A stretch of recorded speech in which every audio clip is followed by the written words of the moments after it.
Let's find, when do we stop? 4. 4? They have trains to catch. We don't have to. More of that, huh? We don't care if it goes late.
So,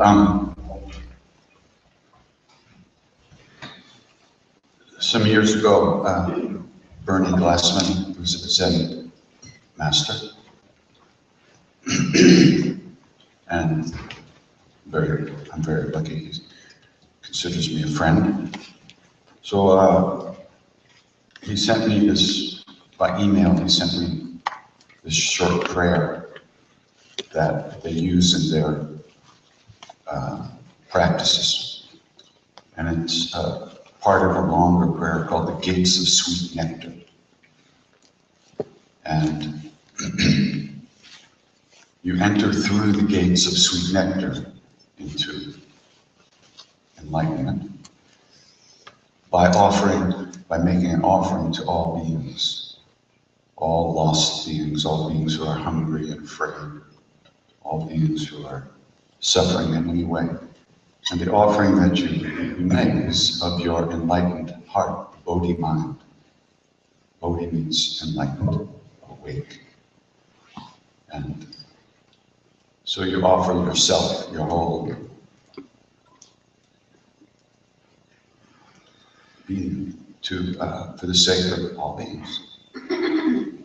And so he sent me this short piece of it, eight lines, and he said, "Can you do something with this?" So I wrote him back and I said, "Like what?" Possibilities are infinite. He said, "Well, you know, we Buddhists aren't that good with melody. So maybe you could come up with a melody, and especially the Zen Buddhists."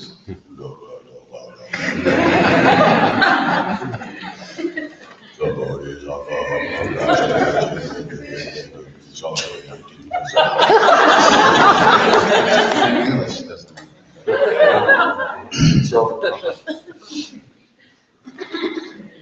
So he said, you know, and if you can come up with some nice melody for this, then we can use it in our daily liturgy. He also has a group called the Zen Peacemakers. And they go around to all the hot spots in the world and they try to get the two warring or angry parties talking to each other. So he said, if you can come up with a nice melody, then we'll sing it in our practice, and the first time we do it will be the next meeting of the Zen peacemakers. Well, when's that? It was like 11 months from then. I was like, good. So I kept looking at this piece of paper, I carried it around with me, I put it in my computer, I wrote it down in a few places, I looked at it, and about 10.5 months ago, and nothing was happening. So I wrote to him, I said, Bernie, can I mess with it a little bit? Being the Zen master, he sent me one word email back, mess. After I had done it, and I wrote to him, he writes back and said, good, now you can start to work on the rest of the prayer, which is like 100 pages long. I wrote him back, I said, Bernie, that'll take 3 lifetimes. I got a one word email back, 2. And he hasn't even given me the rest of the prayer yet, so we're in trouble. So anyhow, finally something, I've moved the words around a bit, and hopefully didn't completely change the meaning. And while I was doing that, I realized that the melody that had come in was also like a very nice melody for the Hanuman Chalisa. And it made sense to me, which is, of course, it doesn't mean it makes sense to anybody else, that the two would work very well together, because the Hanuman Chalisa is an invocation of the deepest place within us, the place within us that is always turned towards the light, you might say, or towards the truth. And that is Hanuman. Hanuman is always turned towards Ram, and he serves Ram. Ram being the whole shtick, the whole thing, the supreme being of which we're all a part, and which also lives within us as our true Buddha nature. And and one of the results of turning towards that place within us is that it removes the obstacles that we find to being who we really want to be, and expressing ourselves fully, and finding our place in life, and finding our role in life, finding out who we are and what we really want to be doing.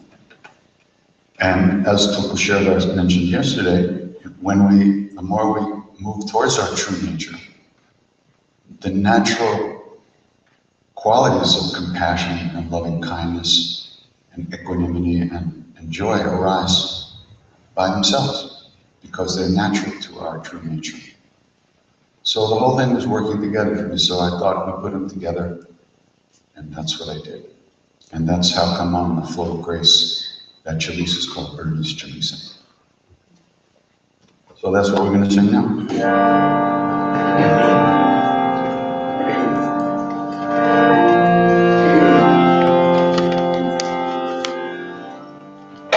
So the prayer, you might have heard it.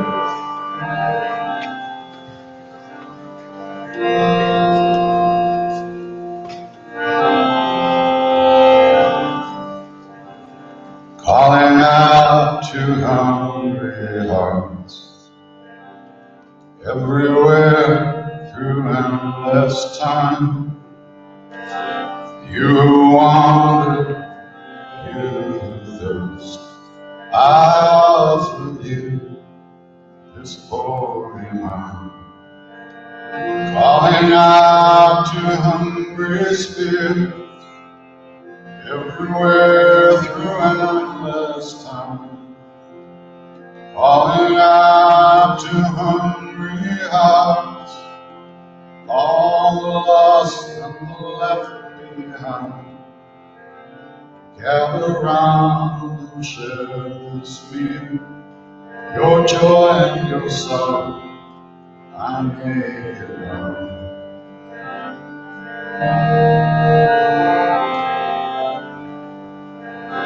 Calling out to hungry hearts, everywhere through endless time. You who wander, you thirst. I offer you this heart of mine, calling out to hungry spirits everywhere through endless time, calling out to hungry hearts, all the lost people left behind. Gather round and share this meal, your joy and your song, I made mine.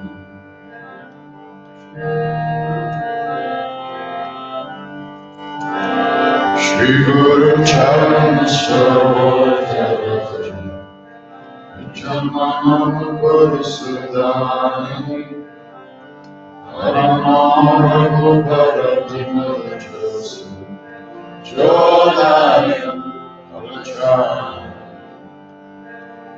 Buddhihim Tunjanje Sunyam Pavanam Kumaram Buddhivya Mohi Haram Place Vidar Avaranam Chandra Paradesha Jaya Hanuman Jnana Guna Jaya Kapi Sati Mokha Ramadutta Tutta Balaram Anjani Kutta Vanasutana Mahavira Vikram Bhajaram Kumati Nivara Sumati Kesam Kanchana Varana Viraj Sukesa Kanana Kundala Kunchita Kesa Atavaro Lajavira Nande Puja Jane Usa Sangara Sumana Kesari Nanda Teja Pratapa Mahadava Vidyān Puri Ankichātu Nāmakāja Karibe Koa Prabhu Charitra Sunive Korasya Rama Vakana Sita Manavasi Sushma Rupa Dharisya Indika Vikata Rupa Dharivam Jajara Rupa Dhariya Surasamari Ramachandra Kegajasana Vai Sahi Manavakana Jiyai Shri Raghuvira Harshi Uladai Raghupati Dini Bhota Bharai Tumama Priya Varatai Samana Sasavanam Tumaro Sada Sasakai Shri Bhakti Kandavada Sanagandika Brahmani Munisa Narada Sharada Sahitarisa Ramakubera Dikapala Jahanti Mani Govinda Kai Sake Kahanti Upaprana Suprema Hikina Rama Nilaya Rajakarti Tumaro Mantra Vidishana Manteshwara Pai Sabhajagata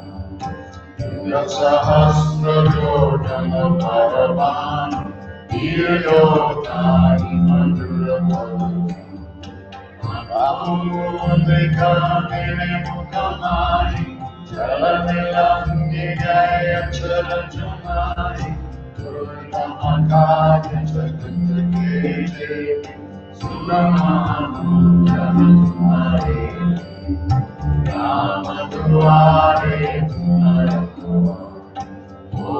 Naya Vinopesa Sabasupala He Tumari Sharan Tumara Chakataru Amanate Samaro Dino Loka Hanga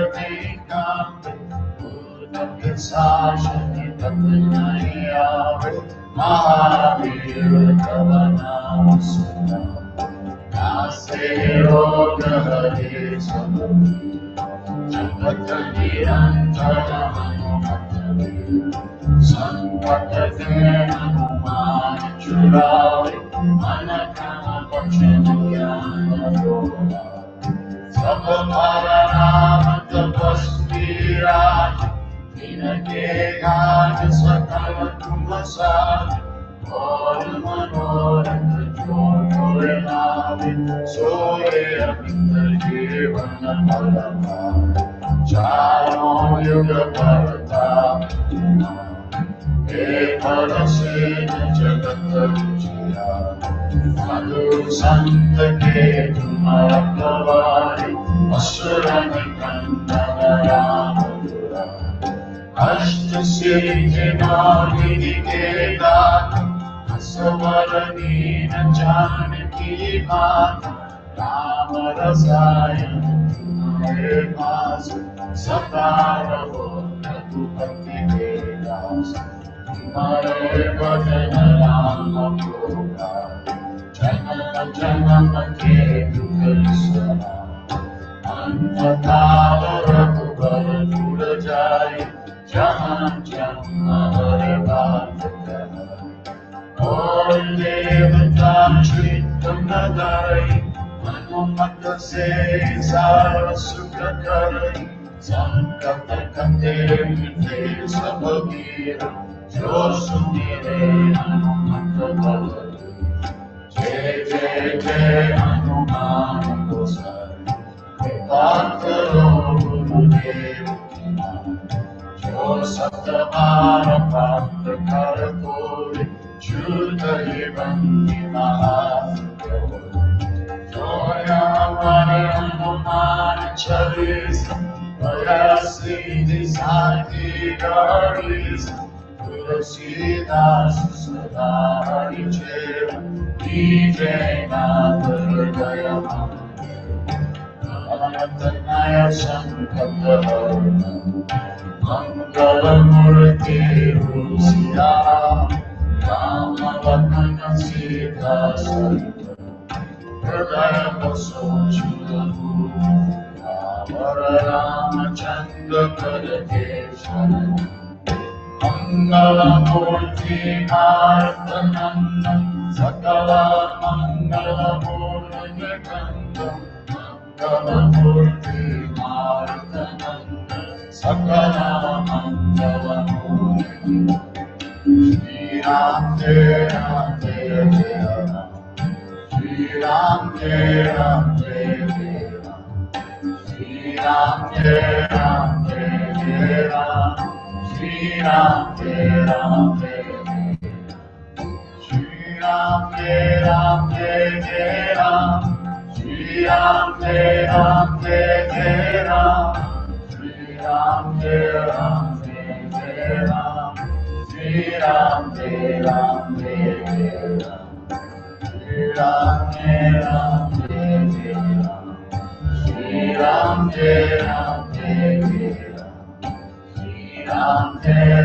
Jai Jai Ram Shri Ram Jai Ram Jai Jai Ram Sitaram Sitaram Sitaram Sitaram Sitaram Sitaram Sitaram Sitaram Shri Ram Jai Ram Jai Jai Ram Shri Ram Jai Ram Jai Jai Ram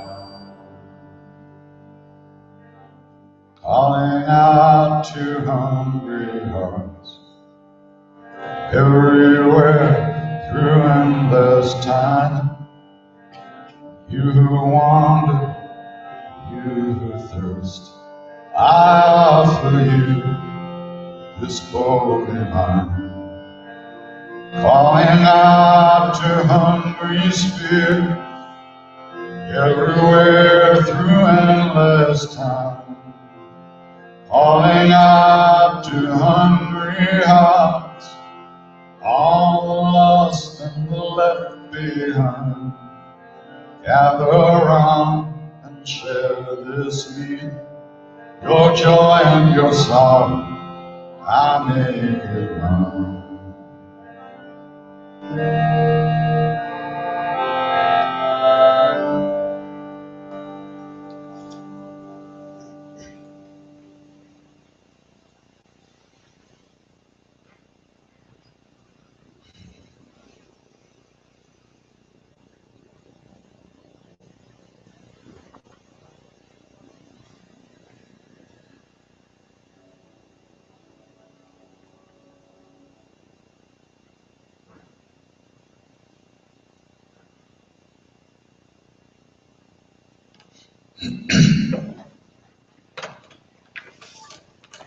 It's a little funny aside to that story. The prayer that Bernie gave to me, it actually translated the last song, all of your sorrow, I make it mine. So I sent him the words and music. And then the day we went to sing it, remember the first time that, where is it, Yonkers, at his place there. So he said, yeah, he said, it's great, but I have one problem. I said, I just don't want your sorrow, I want your joy too. It never occurred to me to be depressed. All I have to do with joy. I said, okay, I'll change it. So that's why it says your joy and your sorrow. But that's not in the original prayer.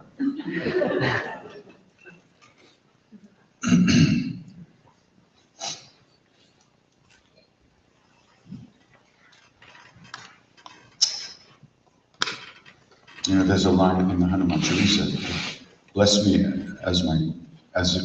by being my guru as my guru, giving blessings as my guru, talking to Hanuman. So in our case, Maharaji is actually believed to be an emanation or a manifestation of Hanuman. You know, when you start talking about this shit, it gets complicated. Let's face it, right? What do you mean? He's a monkey? Or what are you saying? All right.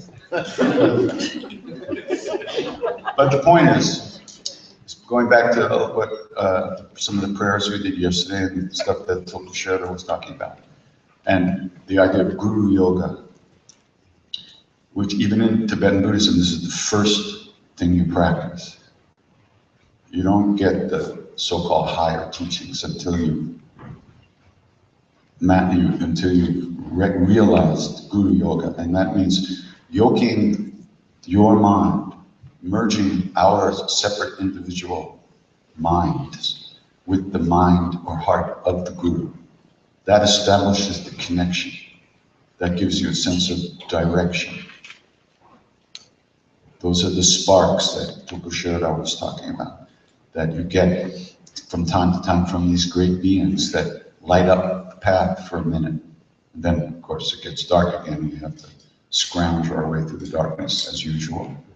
But that's the point. Through turning towards these great beings who are fully awake and full noonday sun, a little spark happens. And somebody was asking about the Hindu deities. These are also beings that are fully enlightened, performing certain actions in the universe. And so these are not, I mean, what does it mean? We think, oh, the Hindu gods, and now we think we know what we're talking about? I don't. So these are beings just like us, or they share the same Buddha nature that we have. They're not different.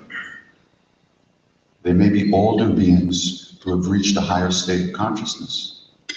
And so we aspire to that, we turn towards that.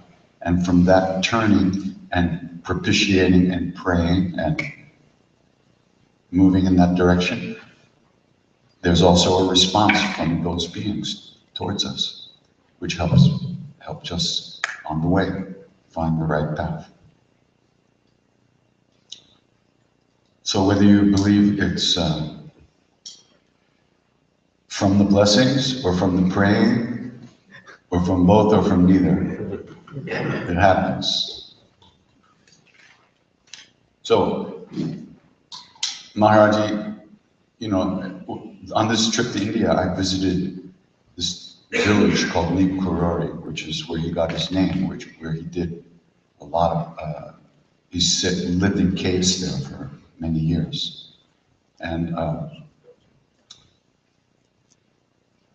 he built with his own hands a murti, or a statue of Hanuman out of cow dung and mud, because he was alone in the jungle. And this was in the 1920s, I think.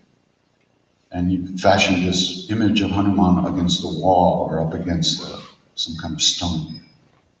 And he worshipped that murti, and he lived in a cave right in front of that area, and another cave nearby. And people say they would used to hear Maharaji talking to Hanuman as if he was talking to somebody like another person. Like, hey, what's up? Where'd you just go? You just flew from Jagannath Puri? Oh, that's good, great. What's up today? Stuff like that. So, but they say that he had merged completely with that. So, you know, it's through surrender to a, for lack of a more complicated phrase, a higher being, a more realized being, whether you consider that to be within us or outside of us. Surrender to that place, we receive the higher teachings or the higher presence or the deeper being. We get access to the deeper being. It's through surrender. And in Maharaji's case, the same thing. They say he had no sense of being a separate being from God. There was no me in there. This is inconceivable, because me is talking to me right now.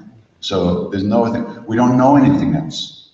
It's like we only know, it's like, how many colors are there? Red, orange, yellow, green, blue, indigo, violet. How many is that? Red, orange, yellow, blue, indigo, green, violet. 7 colors. It's like there's really 8 colors or more, but we only see 7. So somebody comes around and starts talking about the 8th color, we think, what are you talking about? There's no 8 colors. But they see it, we don't.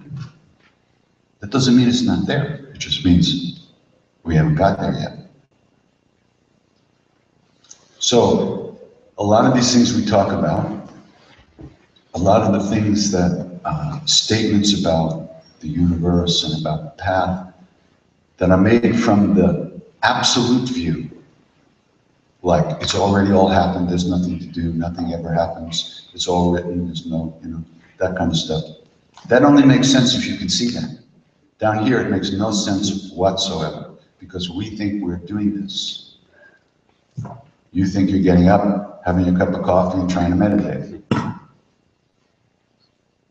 You think, we all think we're living our lives. We think we're who we think we are. That's insane, but that's what we do, all of us. Nobody can tell us what, they can't, nobody can talk to us from the absolute level of truth, because we don't hear those words. There are no words from that place to this place. It's like that joke about that couple from New York City who's driving around somewhere in the Midwest, and they got lost, and they asked a farmer, you know, like, how do you get to that place? He said, oh, I can't get there from here. It's kind of like that. But that doesn't mean that place doesn't exist. It means that there's no way of talking about that. That's why I keep saying to you, the real meaning of these names is beyond anything we can think about it, any concepts we have about it, any images we have about it. The real meaning of these names is our Buddha nature, is our true nature, which is uncovered through the practices. You don't figure it out first and realize it later. You realize it first and understand it later.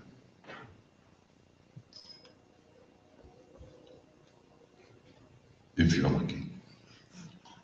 And so when people would come to sing, people would come to the temple and come to Maharaji, he said, I've come to see Neem Karoli Baba. And they didn't realize it was him. He said, there's no one here. Go pray to Hanuman. He's gone. Go pray to Hanuman. And the most beautiful expression of that I ever heard was, one time while we were all there together, around us and all of us, Maharaji was driving Ramdas completely insane, absolutely out of his mind, pushing him, like tied him to a truck and was driving him over a cliff. That's kind of the image we had. And Ramdas was freaking. He was furious. He was raging around in anger. He was like ready to kill. And one day, he walked to the temple, which is about a 4-hour walk over the mountains from Nainital to Kinchi. And he walks into the courtyard, and Maharaji was having us fed on the other side of the courtyard. He used to watch us when we ate. He would have us sit opposite him, like maybe about where the first row of chairs are. He would just sit there and watch us as we ate. And then he said, give him more, give him more. Feed him more, give him more. Feed him until they puke and then call the doctor.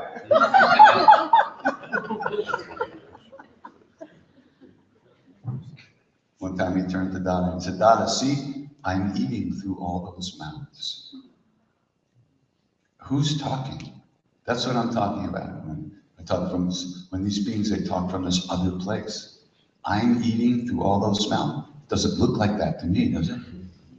But he sees himself in everyone, his true nature, his truth in everyone. He's become the indwelling presence, the soul, the Atma. He's become that, and that's the same in everyone. Just like the Kushara said, Buddha nature is the same in you and you and you. There aren't 3 different Buddha natures. Same thing. He said, I'm eating through all those mouths. So anyway, so Ramdas shows up and he comes into the courtyard. And the guy that he hated the most in the satsang, and there were very few people that didn't hate each other, by the way. He had a friend or two, the rest of them you could kill.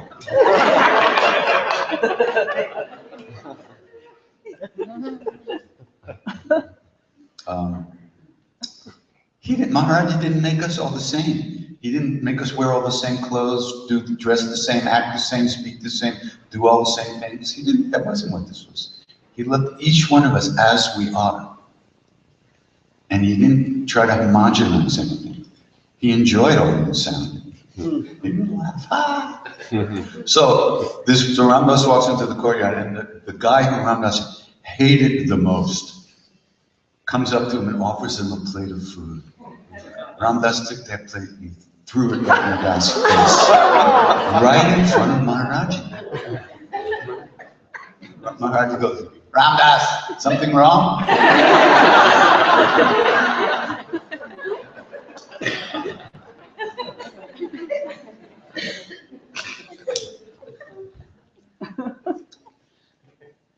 So Ramdas goes over and sits down and he says, well, this is another story, but he goes over and sits down and he says, what's wrong? He said, I can't stand impurity, adharma, impurity in myself or in others.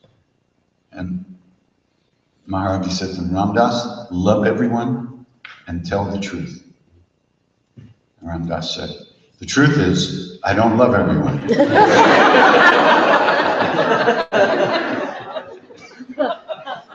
Maharaji looked at Ramdas and said, Ramdas, love everyone, tell the truth.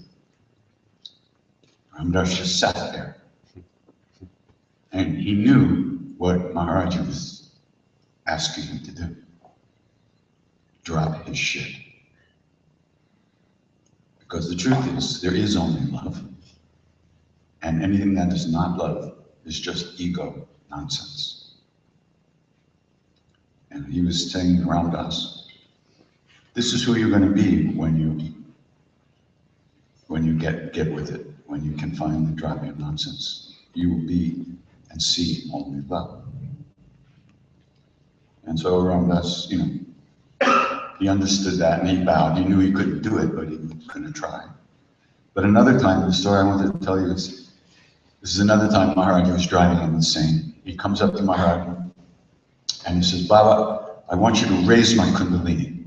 This is like, this would be like the King of France saying to the executioner, okay, would you please do it and get her over with? You know? Just raise my Kundalini, enlighten me, finish me off, do me, okay? So Maharaji looks at him and goes, you know, I don't know anything about that stuff, Kundalini stuff.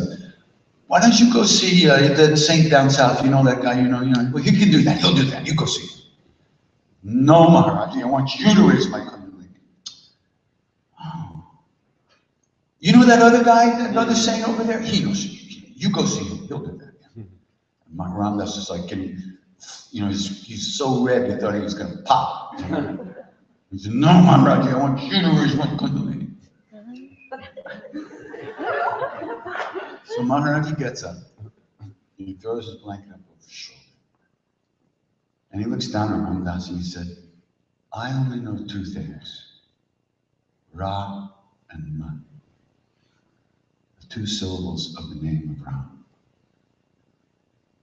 And he turned around, went inside, and left Ramdas sitting there. This was Maharaji's, everything happened through him. He was turned fully, merged, completely dissolved into love, into Ram, into God.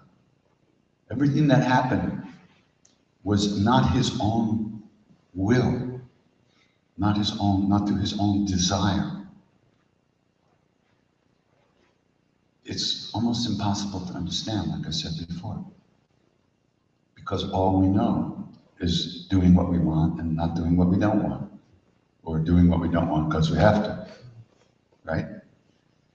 That's all we know, is me. We don't know what else there is.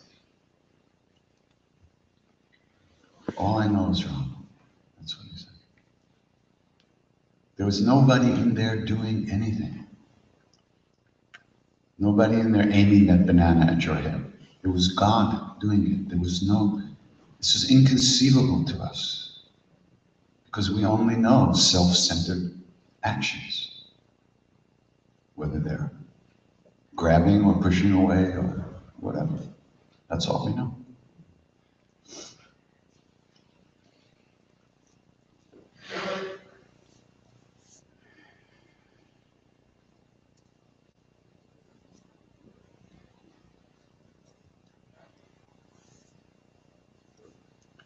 You know, in 1995, I had this big experience in India, which changed my life and allowed me to come back and start singing again because I had quit chanting. And I went into the city one day and I went to my friend's apartment and they happened to be looking at the video of Maharaji. There's about maybe a total of, if it's 5 whole minutes of video from 3 little 8mm cameras back in the 60s. So they were watching it, and I walked in, and I burst out laughing. And I looked, and I said, that's not Maharaji. That's the Maharaji puppet. The real Maharaji is like, we can't see that. We don't know who that is. So he creates a puppet and he's pulling all the strings of the puppet, but that's not him. That's his puppet. Because we have puppet eyes. We only see other puppets like us. We can't see the strings of the puppet master. And so in order to get our attention, he creates a puppet that pets us on the head and throws fruits at us and laughs at us. To get our attention, to wake us up. That's called an avatar. And it was so clear to me that there was nothing in that body except God. There was no person. That person had melted in love completely, had disappeared into the oneness, but could still stop at red and go to green. It was perfect. There was no imperfection anywhere, took care of everything. But was it making things happen of its own desire? Because there was no desire. It's inconceivable to us. There was not even desire for another breath. When a saint of his stature dies, you would think he'd be sitting there and he would have pronounced some successor and left a message to the devotees. He just laid down the train station, this dirty train station, and left his body. Because he was unconcerned whether the next breath was coming or not, even. And when it didn't come, he was out of here.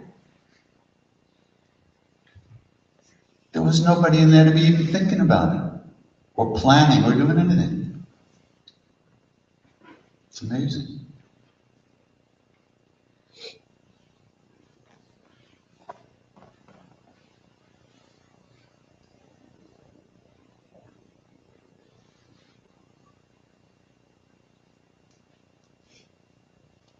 You want to read your story?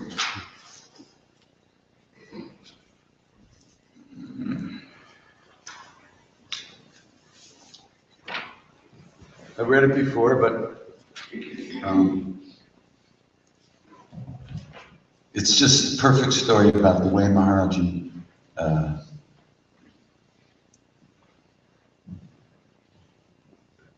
cooked us and how he did what he did. My wife had met Maharaji and had come to get me in America and bring me back to meet him. When we first went to see Maharaji, I was put off by what I saw. All these crazy Westerners wearing white clothes and hanging around this fat old man in a blanket. More than anything else, I hated seeing Westerners touch his feet. So on my first day there, he totally ignored me. But after the second, third, fourth, fifth, sixth, and seventh day, during which he also ignored me, I began to grow very upset. I felt no love for him. In fact, I felt nothing. I decided that my wife had been captured by some crazy cult. And by the end of the week, I was ready to leave. We were staying up at the hotel in Nainital. And on the 8th day, I told my wife that I just wasn't feeling well. I spent the day walking around the lake, thinking that if my wife was so involved in something that was clearly not for me, it must mean that our marriage was at an end. I looked at the flowers, the mountains, and the reflections in the lake, but nothing could dispel my depression. And then I did something that I had really never done in my adult life. I prayed. I asked God, what am I doing here? Who is this man? These people are crazy. I don't belong here. Just then I remembered the phrase, had ye but faith, you would not need miracles. Okay, God, I don't have any faith. Send me a miracle. I kept looking for a rainbow, but nothing happened. So I decided to leave the next day. The next morning, we took a taxi down to Kenshi to the temple to say goodbye. Although I didn't like Maharaji, I thought I'd just be very honest and have it out with him.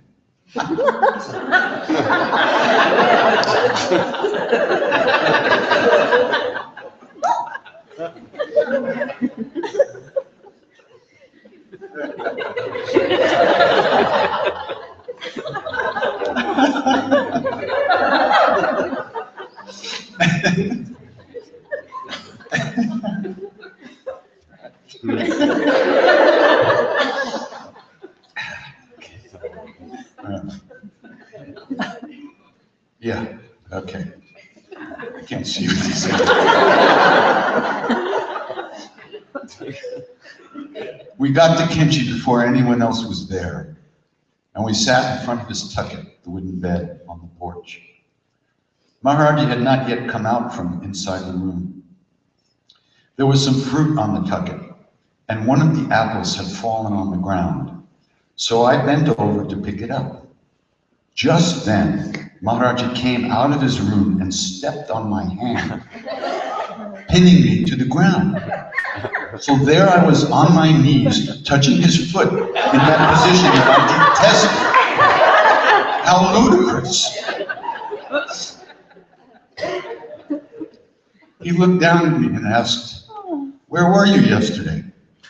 Then he asked, "Were you at the lake?" And he said, "Lake" in English, lake. When he said the word lake to me, I began to get this strange feeling in the base of my spine, and my whole body tingled. It felt very strange. He asked me, "What were you doing at the lake?" I began to feel very tight. Then he asked, "Were you horseback riding?" No. "Were you boating?" No. "Did you go swimming?" No. Then he leaned over and spoke quietly. "Were you talking to God? Did you ask for something?" When he did that, I fell apart and started to cry like a baby.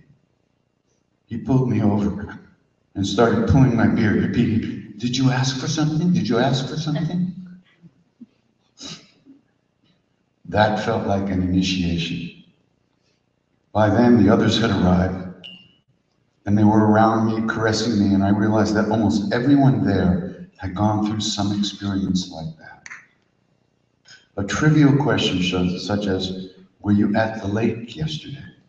which had no meaning to anyone else, shattered my perception of reality. It was clear to me that Maharaji saw right through all the illusions. He knew everything. By the way, the next thing he said to me was, "Will you write a book?" That was my welcome. After that, I just wanted to rub his feet.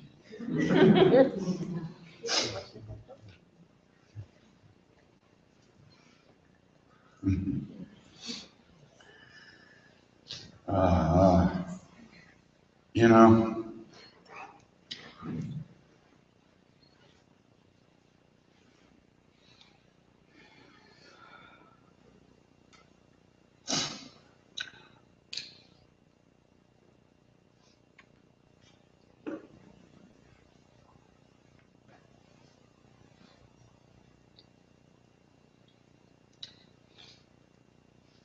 we're always praying that that wall around our hearts will just shatter. We don't know how to break it down ourselves.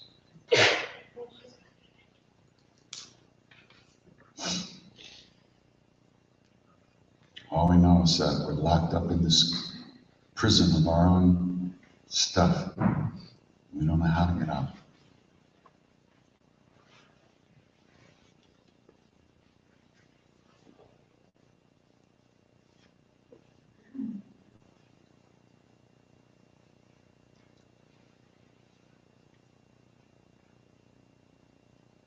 These things are still happening today to people. It's not like Maharaji went anywhere.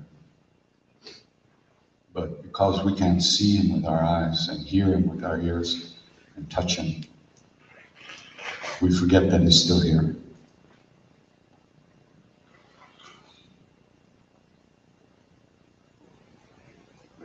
But Buddha nature doesn't go anywhere.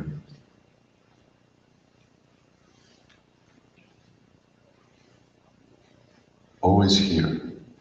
And whenever we look deeply enough and sincerely enough and call out with real longing, there's always a response.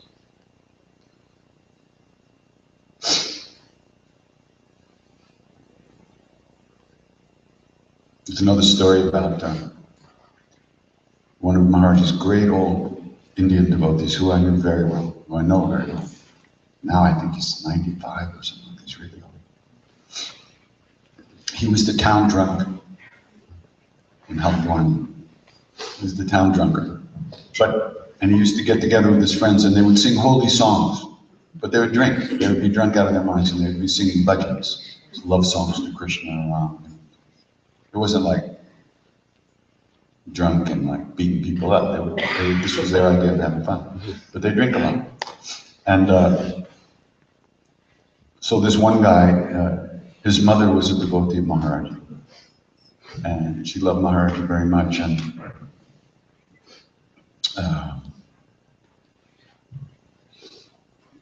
this fellow felt that Maharaji was taking advantage of his mother for some reason. I don't know what that story was about. So he was very angry at Maharaji, and he was always waiting he had never met him, but he was always waiting to meet him, and he thought he'd just beat him up if he ever saw him. So one day Maharaji came to visit this guy's mother, and the guy was in the kitchen, in the living room, passed out on the floor after a night of drinking. And Maharaji walked in, he looked at the guy and went on into the bedroom, and then he'd stayed there for a few hours, and people were coming for darshan to see him. And then he got up and left. And as soon as he left, the guy woke up and found out that Maharaji was there. And he was furious, and he runs outside, but he was gone. The next day, the same thing happened. Maharaji comes in the house, the guy's crashed on the floor, he looks at him, goes into the bedroom, people start coming. After a few hours, he leaves, the guy runs out, Maharaji's gone. Third day, same thing happened. But this time when he woke up, he saw Maharaji with a bunch of people walking down the street. So he rushes out of the house and he takes his shoe off to beat Maharaji with his shoe. And Maharaji just turns and looks at him, right? He just looks at him like this. And the guy comes running. And he gets to Maharaji and he falls down on the ground and he grabs his feet and he starts crying. And he's weeping uncontrollably. And from that moment on, for like 5 years, if you ever wanted to find out where Maharaji was, and it was always almost impossible to find him, you could try to find out where this guy was, because they were inseparable for 5 years. They were all through India, all up in the mountains, traveling together. And he was one of Maharaji's greatest devotees. This just happened.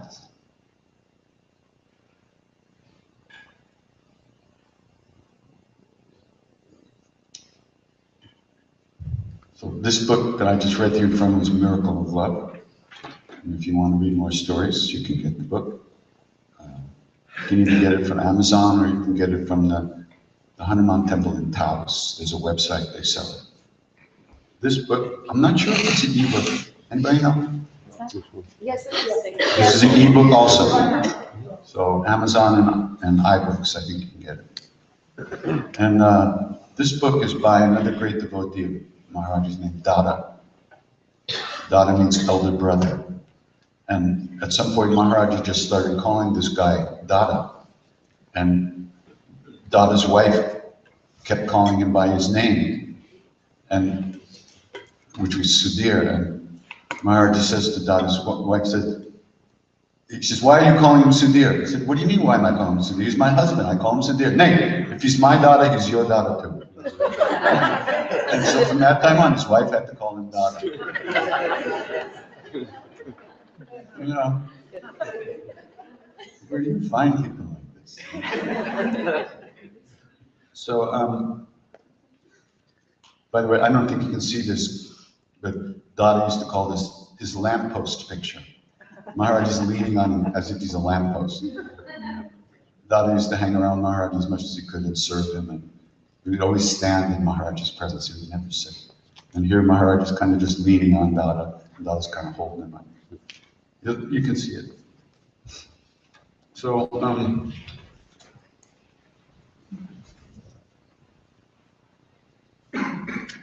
me see if I can find it. It's the very beginning.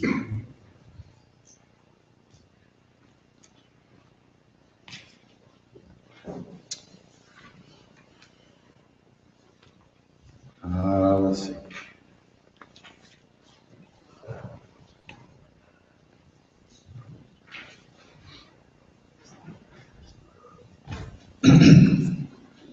It was the month of June in 1955. It was one of the hottest months you could imagine. On a Sunday evening, I was sitting and talking with a number of friends in the open courtyard. About 9 o'clock, Didi, see now he called his wife older sister, Didi. Didi, Ma, my mother, and my aunt were going somewhere. I asked them, where are you going now? And they said that some Baba had come and was staying in a nearby house, and they were going to see him. Before anybody could reply, one of my friends said, what kind of a Baba is he? Does he eat anything? I can feed him. He said it sarcastically. This friend had become a hunter, and he used to hunt deer and rabbits. This is what he was referring to. It's very, that shows something about our attitude towards saints and sages at the time. Dada was not interested in saints. He was not interested in God. He was a communist economics professor. So my wife and my mother said, you must not talk like that about a saint. You must bear reverence for them in your heart. Anyway, the women left. They were only gone 20 minutes or so. The house they had gone to was right across the road. We inquired, what's the matter? Did you meet him? We met him. And they described the very small bedroom in the mud house where the Baba, covered with the bedsheet, was sitting on an ordinary cot. The only light was a flickering candle. When they reached the small porch in front of that room, they looked at him and he said, go away. But they had come with some expectation, so they weren't ready to go. He said it a second time, Jao. Even then they would not go. The third time, he just looked down at his hand and said, Kamala, your husband's Bengali friends have come. Go serve them tea. I'll come tomorrow evening. Kamala was Didi's name. Oh. How did he know? So gone was the lighthearted and loose talk about sadhus and their way of life. Everyone was wondering, how could he know that we were sitting here and waiting for tea? How could he know my friends were here? So it was rather a little mysterious for us. We asked Didi how this meeting had come about. She said the girl in that house was a student of hers in the college, and she had mentioned to her that sometimes a Baba came to their house, which we had not known. That day, the girl had told Didi that the Baba, who was called Neem Karoli Baba, had come. Therefore, the women had gone there. My friends decided to return to their rooms in a distant part of the city and come again the next day. The next morning, I went with Didi to the house. I saw the Baba just lying on a cot with the bedsheet on. As soon as Didi and I came, he got up, caught a hold of my hand, leaned on my shoulder, and started walking towards our house. He was walking so fast that Didi had to take her slippers off to run after us. Entering our house, he said, from now on, I shall be living with you.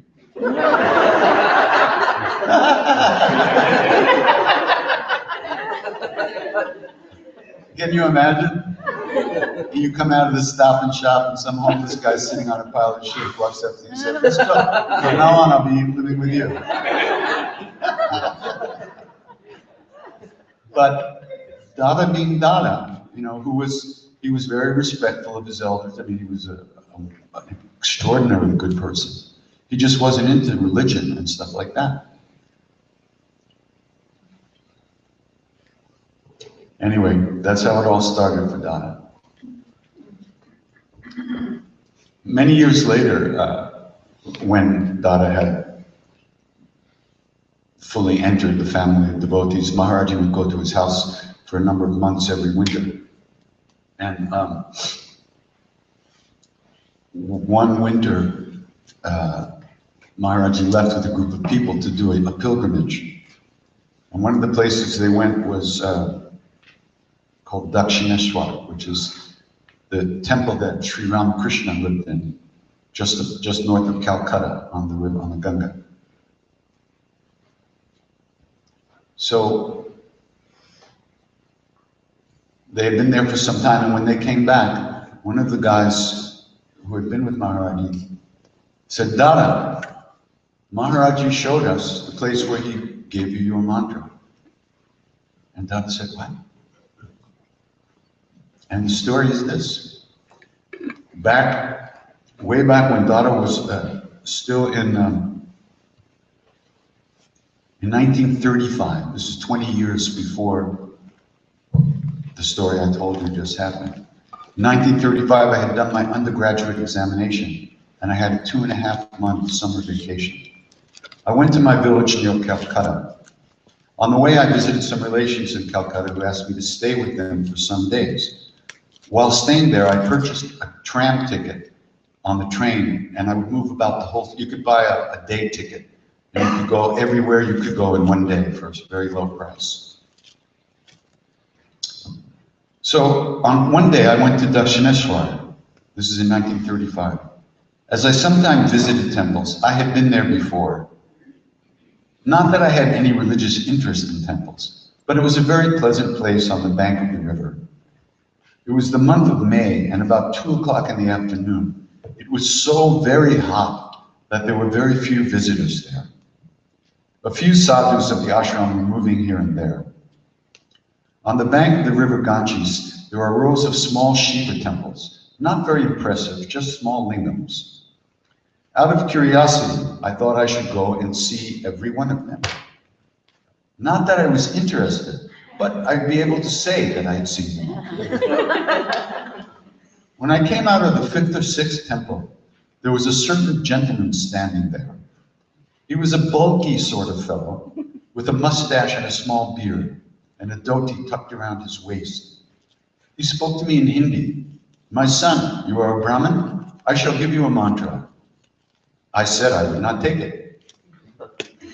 No, I will give you a mantra. I said, I have got no time for that. Besides, I don't believe in it.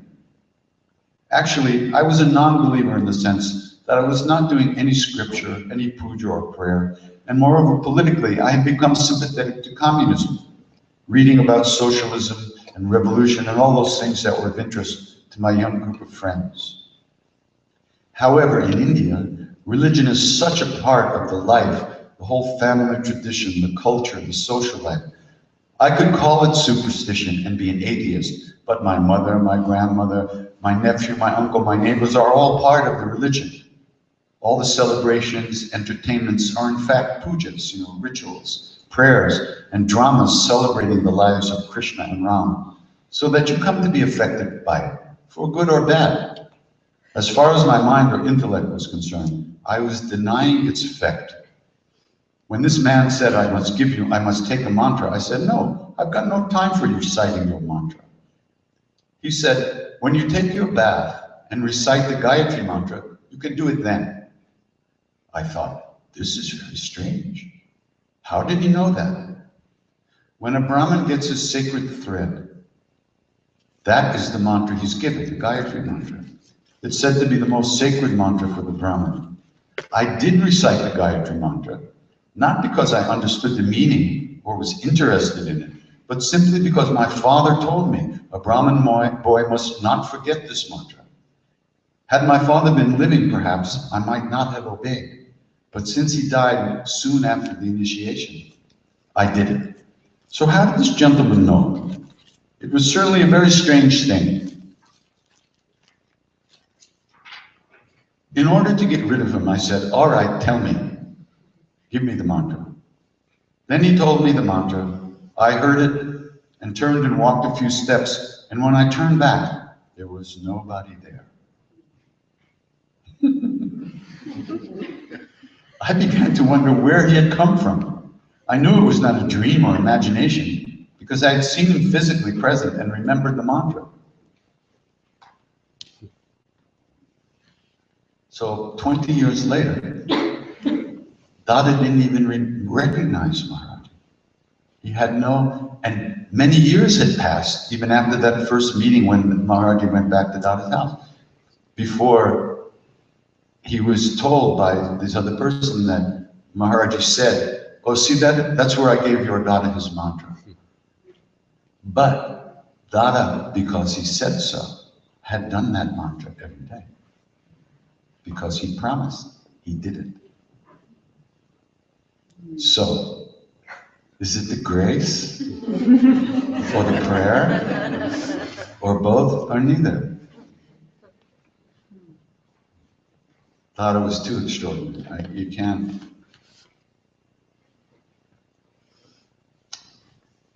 He was so amazing. You know.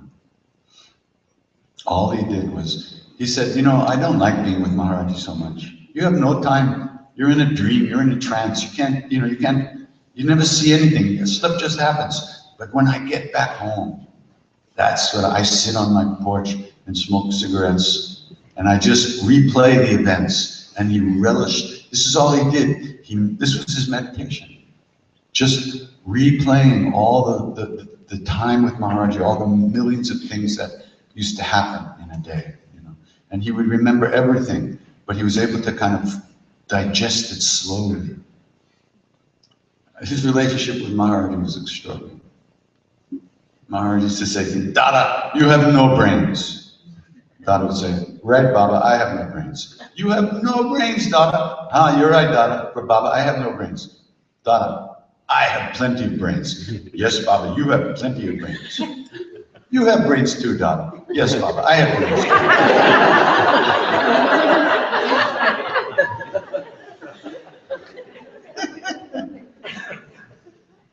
It didn't matter what Maharaji said. His answer was yes, Baba.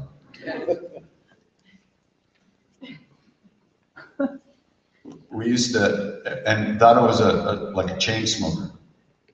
And, but when he was with Maharaji, physically he couldn't smoke. So after like a couple hours, he'd start going, these Maharaji would just go.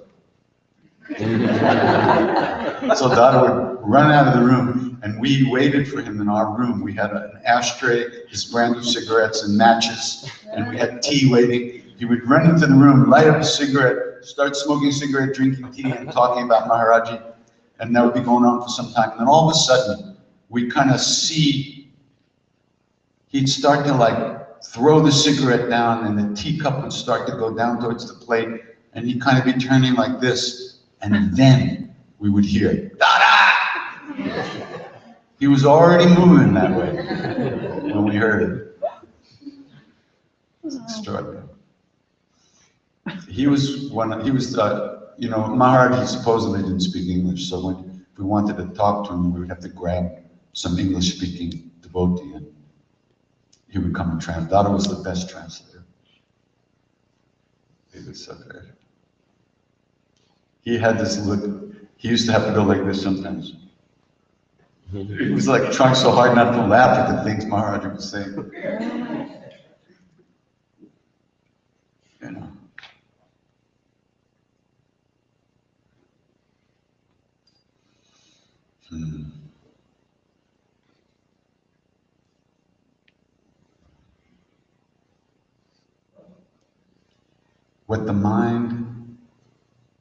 What the heart loves, the mind will dwell on.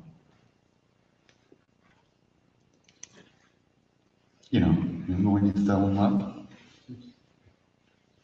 At least once. What could you think of? You couldn't think about your math class. Even television got uninteresting. What the heart loves, the mind will dwell on it. That's where the attention will be. And that's the whole path of Bhakti Yoga, what they call Bhakti Yoga, which is, there's only yoga, there's not different kinds of yoga. That's just, people do that to make business. Have things to initiate people in. Okay, you're a Jnana Yoga. Now you study these books.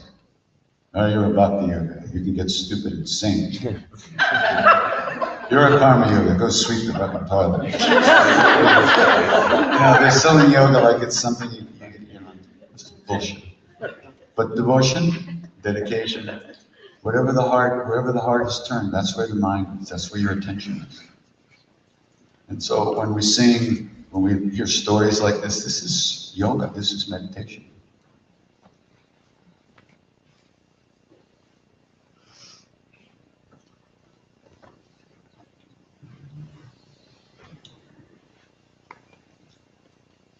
And they understand that in India. You know, do you think they do asana practice in India? There's 4 Indians that do asana practice. I know all 4 of them. They're posing as yoga teachers in Rishikesh right now.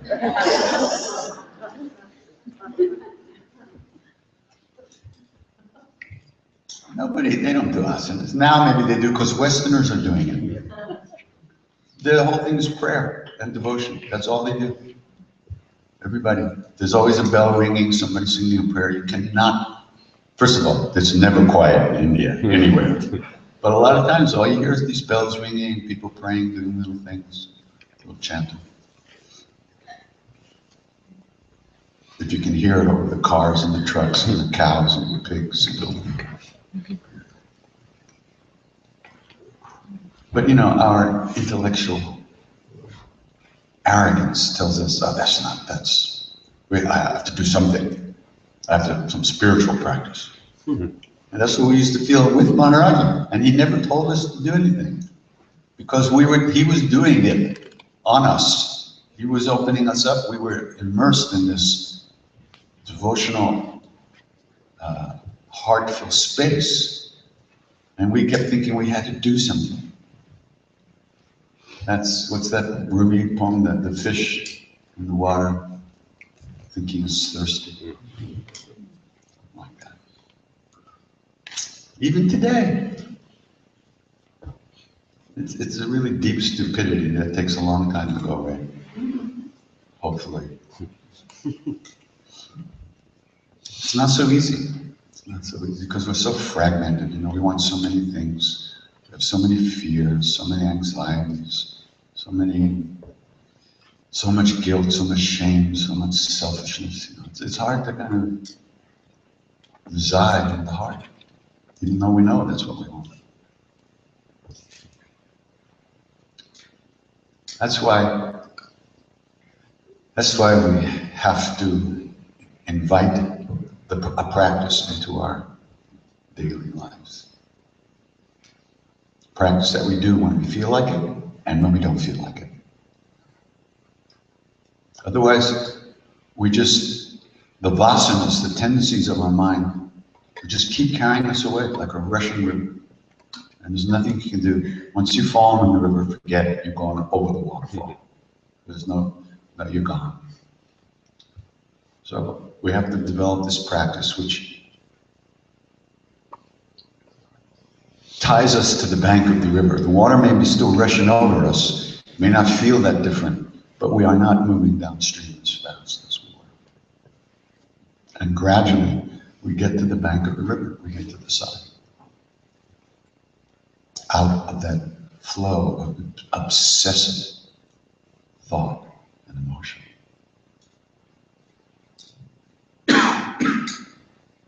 Takes a long time. Takes a lot of dedication over a long period of time. And that's the truth. Too bad. If there was some pill you could take to make it happen, I already took those pills. Obviously they didn't work.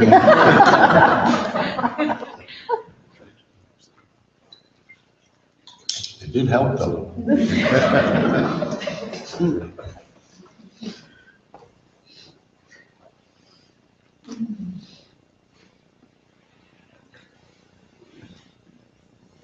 I was there the second time that Maharaji took acid.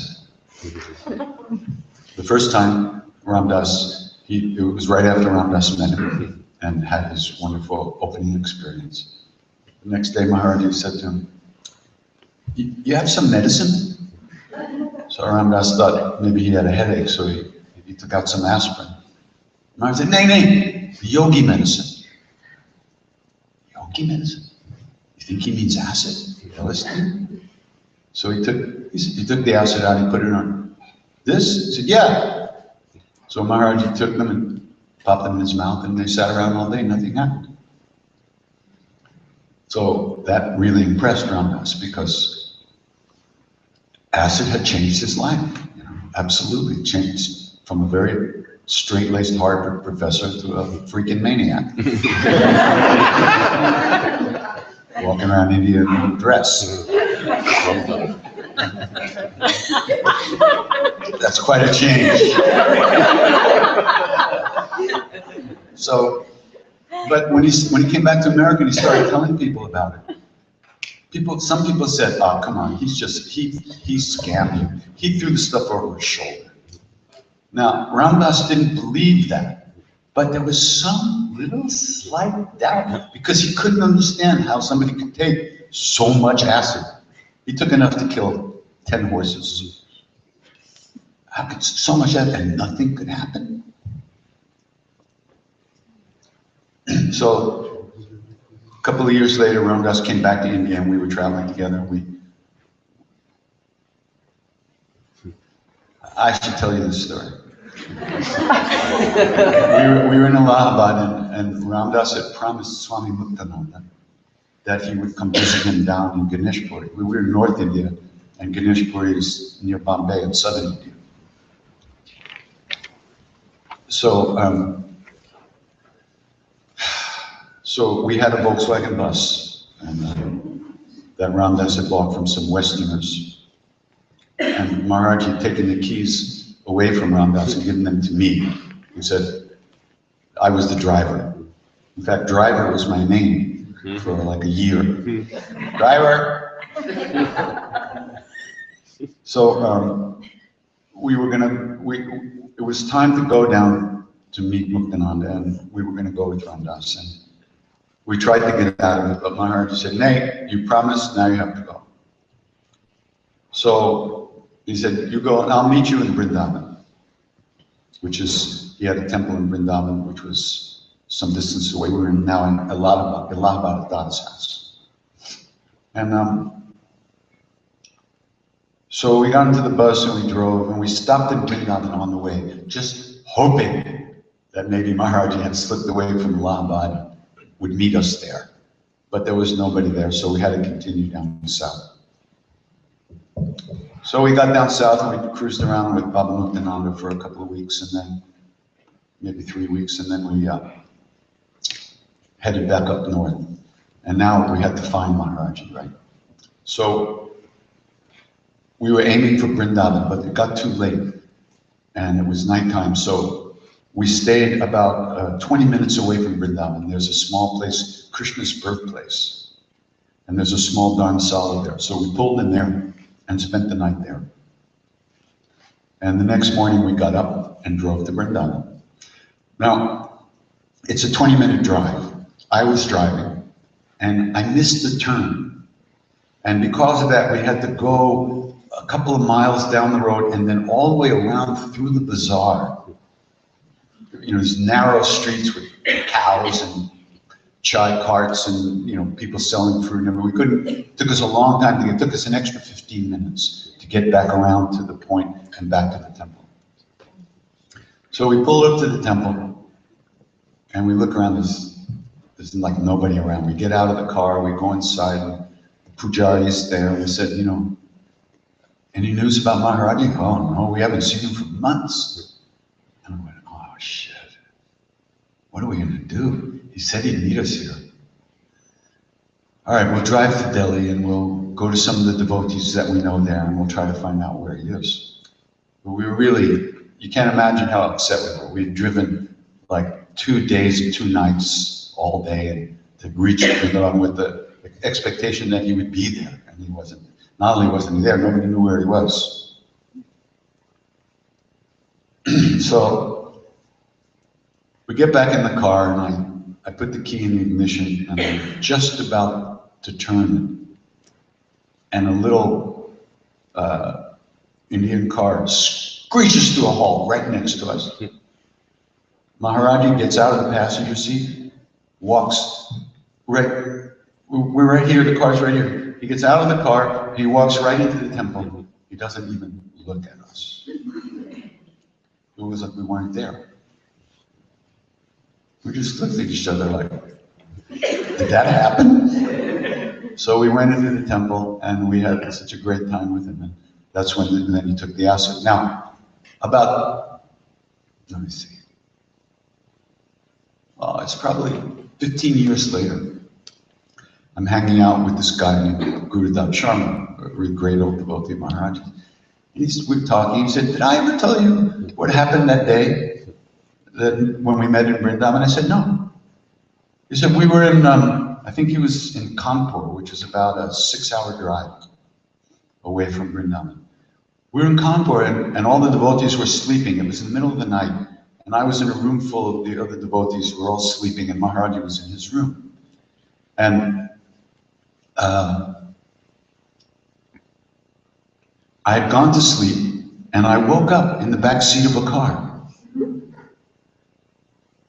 driving on the road. And Maharaji said, had come, tiptoed through this room full of devotees, couldn't wake Guru Dada up, so he picked him up, threw him over his back, carried him outside and threw him in the back seat of the car. And then they took off, driving through the night. And they drove at breakneck speed all night long, just outside of Vrindavan. Maharaji says, stop, pull over. So Guru Dada said, I thought it was maybe a pee stop or something. But he just sat in the car and didn't move. And after 15 minutes, he said, Jalo, let's go. And then they got to the temple just as I was turning the key in the car. Did you understand that? Yeah. He timed it to our moment of greatest despair.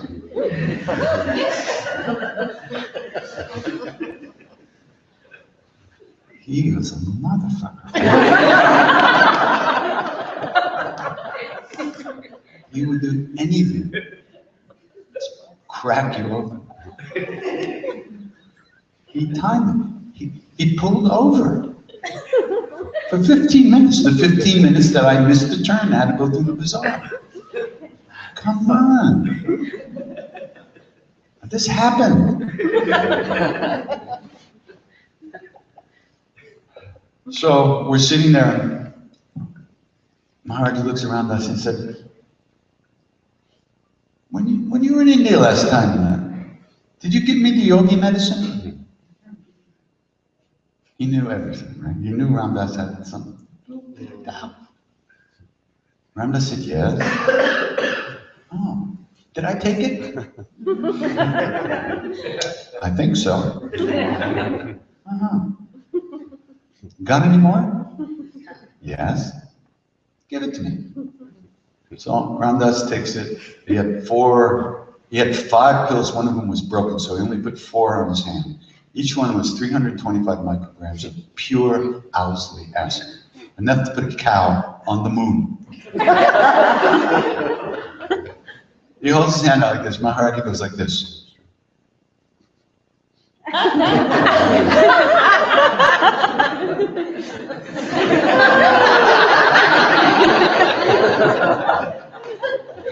4 times. Then he goes, can I drink water? Cold water? Hot water? Bring me water, bring me water. He drank water. He said, will it make me crazy? Ramdas said, I don't think so. Or I think he said, I certainly hope so. And all of a sudden, sitting there, Maharaji he pulled his blanket over his head, and he would go like this and go.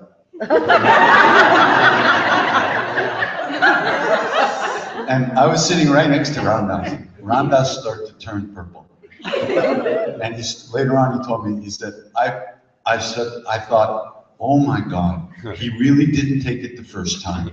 And now he wanted to prove to me that he could take it. I've killed my guru. What's going on? And just when Ramdas was about to explode, Maharaji stopped. He said, this is nothing. This used to grow up in the mountains. Yogis have known about this stuff for thousands of years. He said, a yogi who knows God, no poison can affect him. And that was it. We just hung out the rest of the day, the way we always did. Nothing.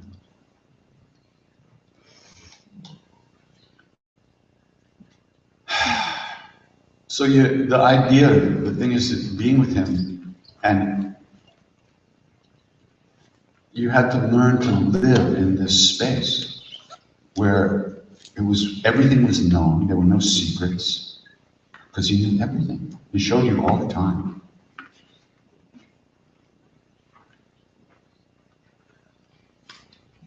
And it's not really that different from now. We think it is, but it really isn't that different. Because we think there's nobody like that around. We have secrets. We can keep our secrets. You really have no secrets because you know. Don't you? So we can fool ourselves and think we don't know all our secrets. But we do. And we're hiding from ourselves. So it's not so different. And really, the whole spiritual path is about getting used to living in a new way. Getting used to living in a way that's not centered around me and what me wants and what me doesn't like. It's doing these practices and allowing them to soften our hearts and getting used to living not in without that terrible feeling of isolation from other beings, other people. That's the whole thing.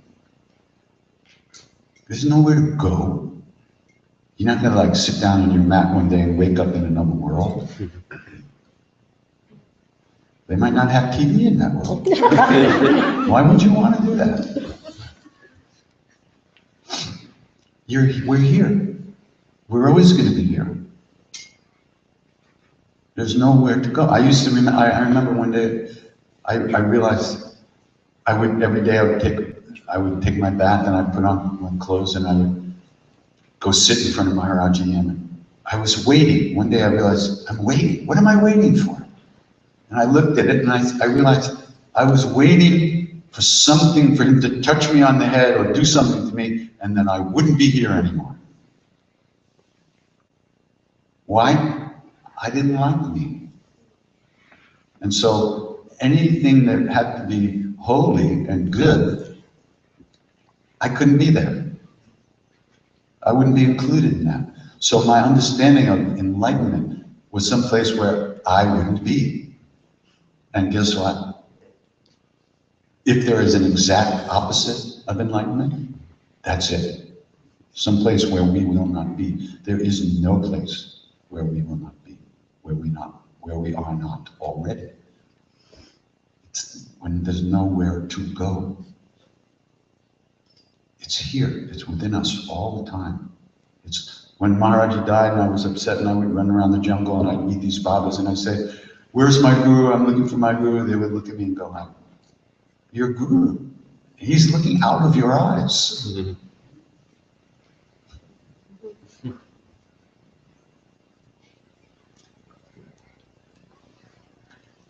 But our thoughts do not allow us to feel that and to think like that, because our thoughts come from the past, from our programming.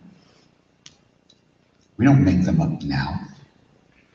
Our thoughts arrive here and we think we're thinking, but they come from our previous actions, the karmas that we've collected in the past, our programming, the way we were brought up, our parents, how our parents treated themselves, how they thought of themselves, how they treated us. That's why we think of ourselves the way we do. So when we do a practice, we're coming into this moment and we have an opportunity to let go of those feelings and emotions and thoughts. Let go, just relax and let them go and be here again and again and again. That's what we do when we're chanting, again and again and again. That's all that's required. You don't have to understand it. You don't have to study the holy books. You don't have to know Sanskrit. You don't have to wear holy clothes and walk around as if you're 3 feet off the ground. Just for a little fall.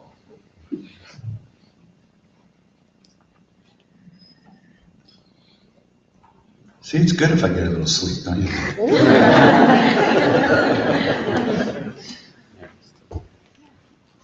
What time is it?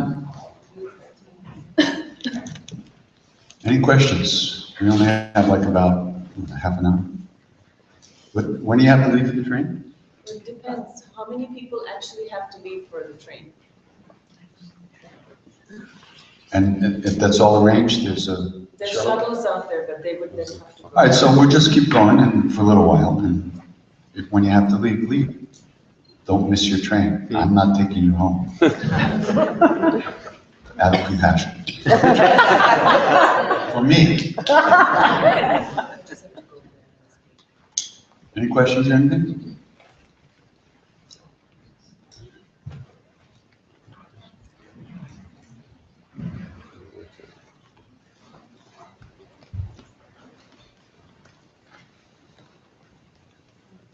First of all, thank you so much for another very beautiful, beautiful weekend, sharing and spending time with so many lovely people that come as well.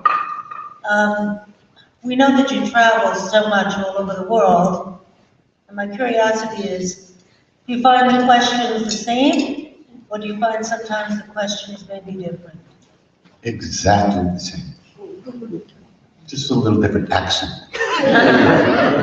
Exactly the same. No different anywhere. Not this much. Everybody is exactly the same. Everybody wants exactly the same thing. Wherever you go, same. That's the amazing thing. That's this big thing, beautiful thing.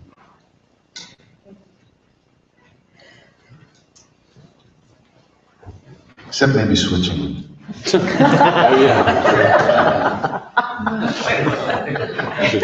I did a workshop in Switzerland, and for 3 hours, not a person, they didn't say a thing, not a question, nobody moved. The minute the workshop was over, the whole group came up and started talking to me. I said, where were you for the last 3 hours? Yeah. Hi.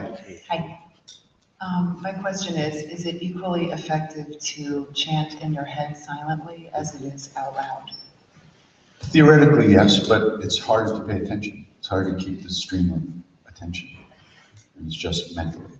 That's why we start with, you can, and it helps mentally to move your mouth silently.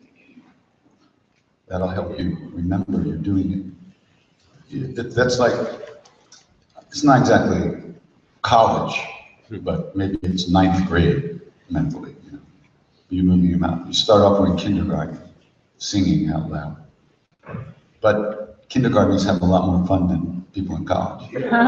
So we try to get back there too. When we sing out loud, we're involving body, speech, and mind. When you're just chanting mentally, if you can really, I mean, if you can really pay attention, it's great, but it's harder. I mean, you can sing mentally. You know, you can sing the songs mentally. You don't have to sing them out loud. That also helps, because then there's, the music is involved. It helps us pay attention to the melodies. But there's no, theoretically, there's no, it's not better or worse. But when you're singing out loud, you're sharing with other people and helping other people remember to keep doing it themselves. So that has another dimension to it. When I had the epiphany that started me doing this, it was absolutely clear. It was I had to start singing with people. With people. It wouldn't be enough for me to stay at home and try to either sing either by myself or quietly or mentally. I had to sing with people. Because I don't know why, but I did. So that's how y'all got here. Otherwise I would have just been home doing this. But I wouldn't have been able to, actually. See, that's the thing. I needed all this, the whole Leela, the whole drama to get me to do this shit. Otherwise I'd just be watching TV. But it's good. But you find, I think, that it's harder to actually pay attention. Easier to get lost in your thoughts. And moods are harder to move if you're just doing it mentally. They move more easily if you're singing out loud. You can sing out loud alone. It doesn't have to be very loud. It can be in an apartment building. You can just kind of sing softly. It'll help.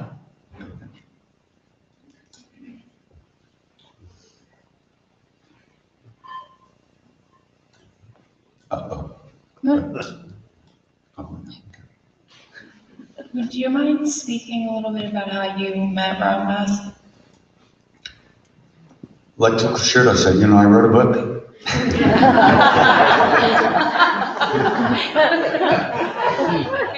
It's in there in great detail, but I was living just up in Rosendale, New York with some Jungian acid head mountain climbers.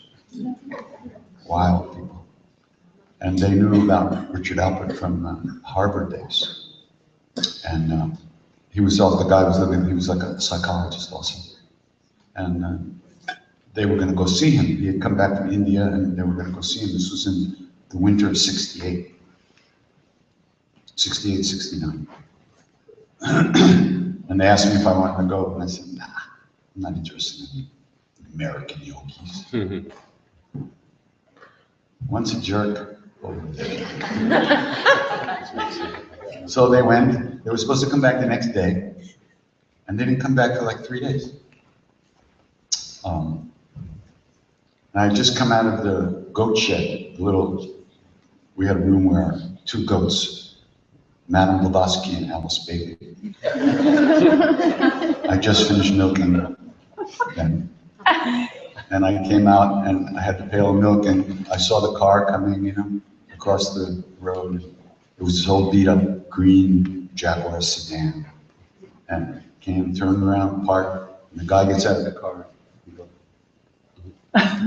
He had this look on his face and the light was shooting out of him. I just said, write down the directions, I'm leaving now. Right? And I ran out to my cabin, I got my stuff and I headed off.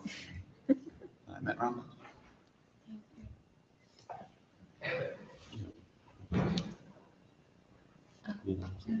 Krishnas. Yes, ma'am. So this came from the people watching? The people watching? People watching?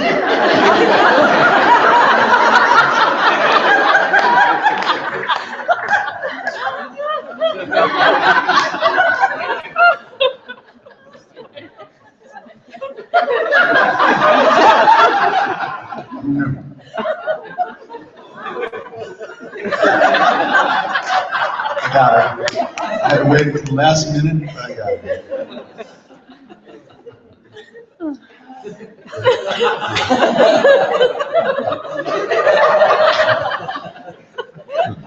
This is one for the ages. Don't expect to be invited back to Switzerland after that.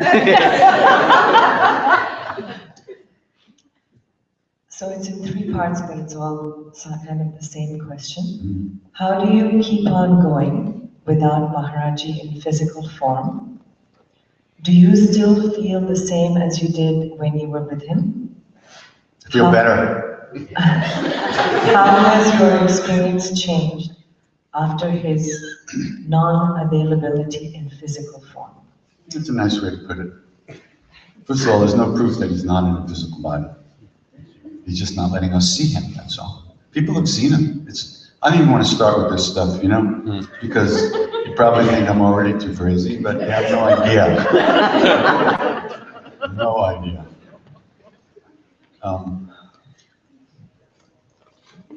I was destroyed when he left the body. I really was destroyed because I was emotionally attached to him. My relationship with him at that time was primarily emotional. Like person to person, I was in love with him emotionally. I was attached to his physical presence. I didn't want to be anywhere that he wasn't. I only wanted to sit there and stare at him. And that's all I wanted in life. I had no plans. I didn't have a life. I was kind of like these guys over here.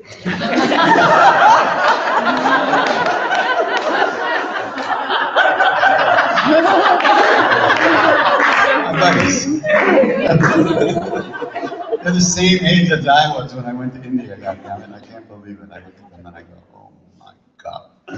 Anyway, so yeah, and then when he left the body, when he died, that was it. I was destroyed because the only time I had ever been happy, really happy.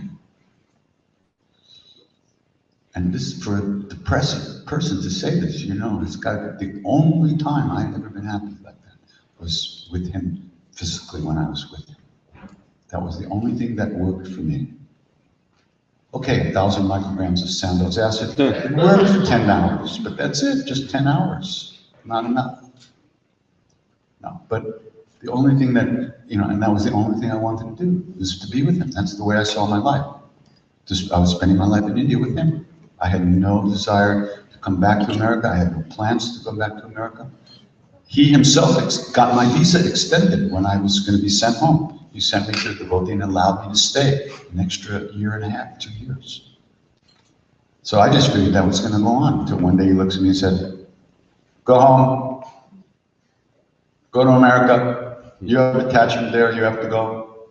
Oh, but I'm just learning Hindi. Too bad, go. So I had to come back. And I was, you know, well, we don't have a lot of time, but I felt much better about myself after 2.5 years in India with him. In some ways, I had gotten strong in some ways. And so I was ready to come back to America and party. I really felt, because before I was too neurotic to have fun. Now I'm going to have fun. And then I figured I'd get totally screwed up and I'd drag my ass back to him and he'd fix me up. How great. Well, I got totally screwed up and then he died, God damn it. And then I was in bad shape. And I couldn't deal with it. For a long time, it was very, very, very, very bad. Very unhappy time. So, but by his grace, and I say that, and I mean that, he came back to me. He opened me up again. He breathed life back into me when I was not going to make it. And so by his grace, I'm here. By his grace, you're here. Otherwise, it wouldn't happen. I wasn't going to make it. Really, I wasn't going to make it. So, it's better now than when he was in the body, because he's kind of spread out over the whole universe. There's nowhere he's not. Whenever I look, he's there. I'm no longer fooled by thinking he was. Maharaji was that body.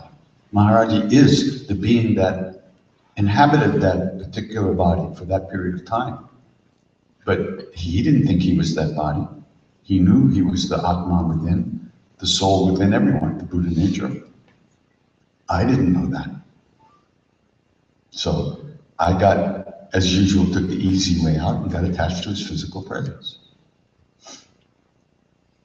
So he cured me of that himself. Is that the whole question? Now that he's not in his, Huh? how does it affect you that he's not available in his physical form that you saw? How's your life I don't have different? to buy a ticket to go to some particular place to see him. I mean, he's always available. And he's available right here all the time. Wherever I am, that's where he is. All I have to do is remember to look. And that's what practice gives us, remembrance. Remembrance. So, Yeah. Is it not? No? No, it's on. So we chant these ancient mantras, but we're chanting them in Sanskrit, and it's like with the Tibetans, we're chanting in Tibet. Mm-hmm. What about, do we lose power by translating them into English and creating English chants and English mantras, like the vernacular, like moving from the Latin Well, past to the thing is that a mantra is not, for the most part, not something you meditate on conceptually, intellectually. You bring your mind to the mantra, you pay attention to the mantra, you stay aware of the mantra, and that affects you without thinking about it. There's not an intellectual storyline involved. Once you start to use words with concepts, English, French, German, any language that you're stringing concepts together, you're pulling yourself away from the immediacy of the mantra into understanding it and thinking about it.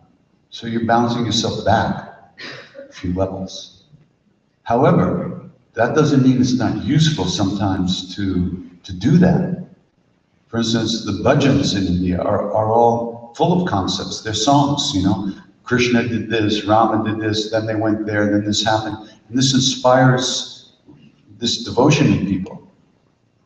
Just like Christian gospel songs. Jesus met the woman at the well, honor, right?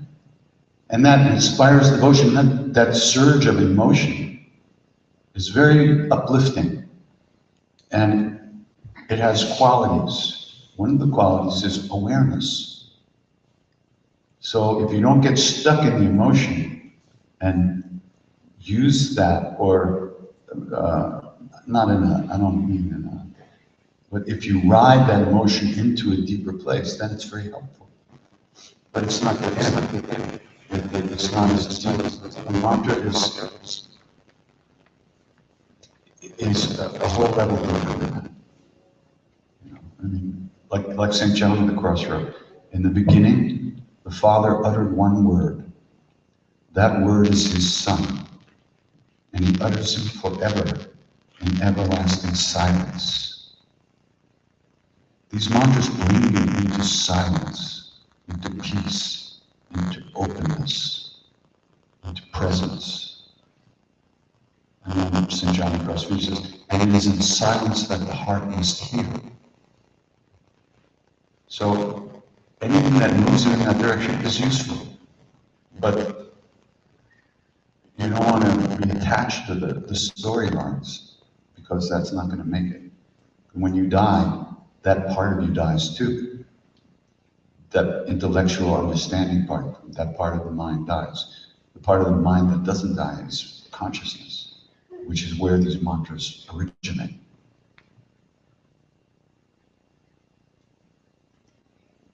Or so they say. Hi. Yeah.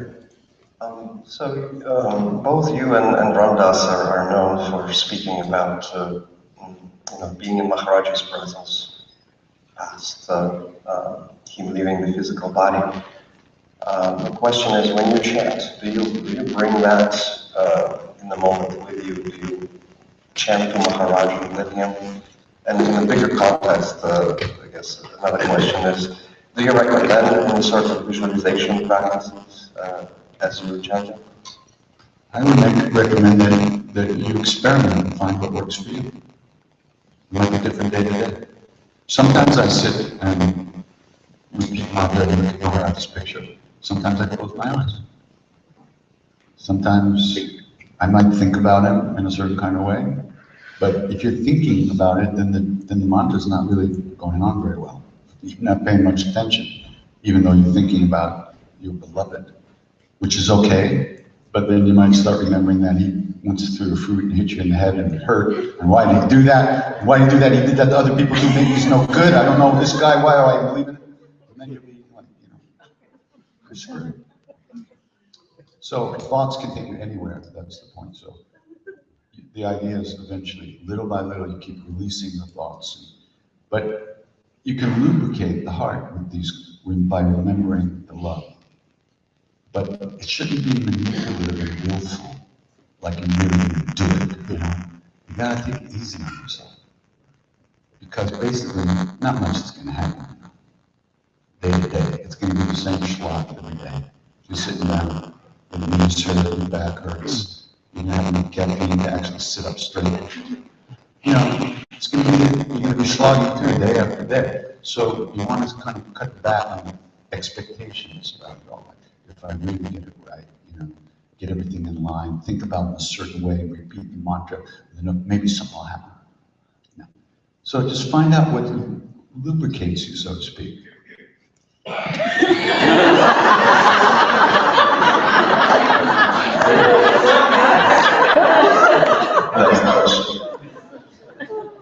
Do something organic.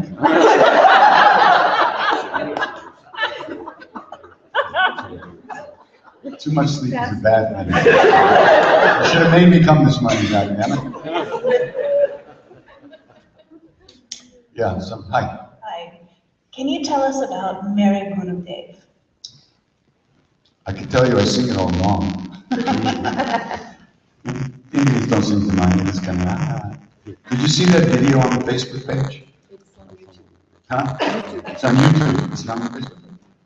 It is, but you have to go to YouTube to find it easily. When I sang it in New Delhi, there were a lot of old Indian devotees there. They came, you know. And in the front row, there were 12 Tiwaris. Mr. and Mrs. Tiwaris, my immediate parents, children and grandchildren, all in the front row. And their daughter, Minu, who taught me that song when she was 12, was sitting there. Now she's like 120, I think. So there was a guy shooting video. So he started with me singing it. And then, I don't know how he knew to do it, but well, I think before the song, I said, I'm going to sing the song, and the woman who taught me was there. She's talking to me, she was 12. So the camera pans over to her, and she's sitting there like this, crying, mouthing the words with me, you know, so beautiful.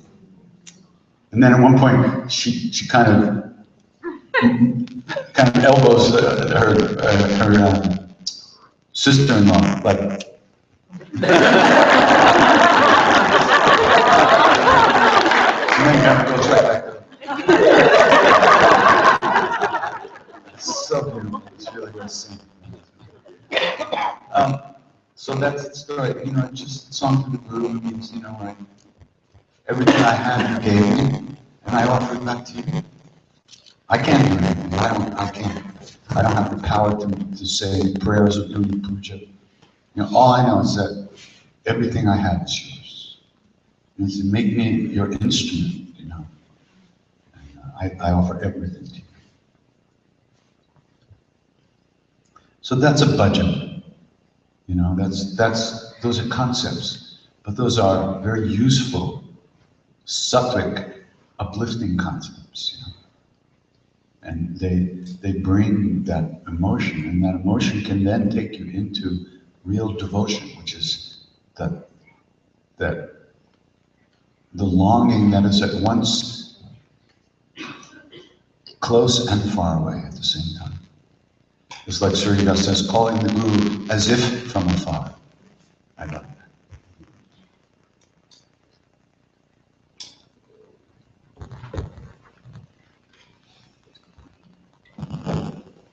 Hi. Would it be appropriate to say that maybe he's working through you in order to bring us to him? Because I've never heard of him, nor have I heard of you. And I came into contact with your music at a yoga studio, and that's why I seem to follow you everywhere you go. And, and now I'm wearing this fabulous pendant, and I'm wondering, you know, without that connection, I would not have been where I am. I could say the same thing about people that I met, Ramdas and others.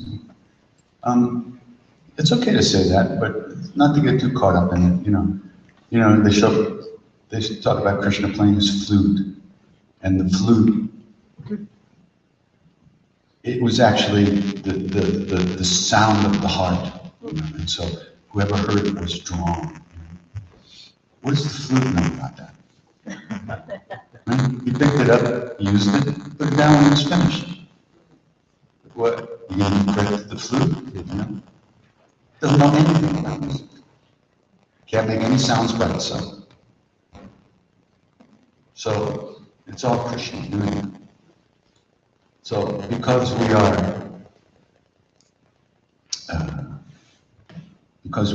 think we are who we think we are, and we like our storylines, so we're very attached to them. We like to take credit for things and receive credit for things, which is okay, but it isn't true.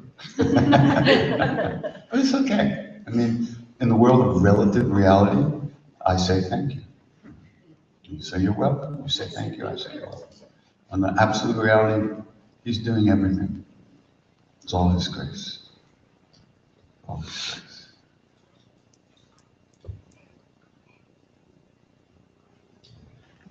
I still have to get up in the morning and come here, his grace or not. So it looks that way, and, you know, you have to kind of live with that and accept that. It's harder, you know, I'm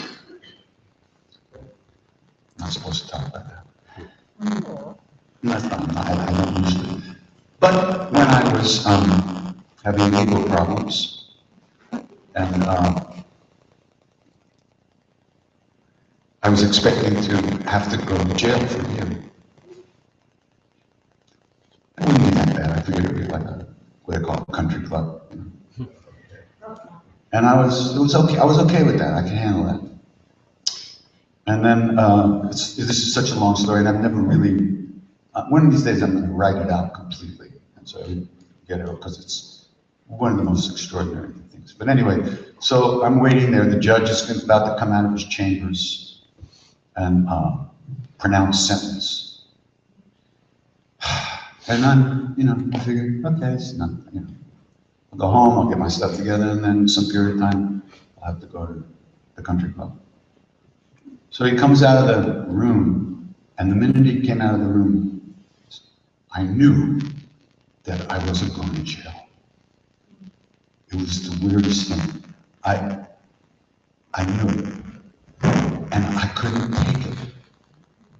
This was, I started to have a nervous breakdown sitting right there, because it was okay that they saw me as a bad guy or a good guy who done something bad and had to be punished, but I could not stand to be seen as a good guy who didn't deserve to be punished.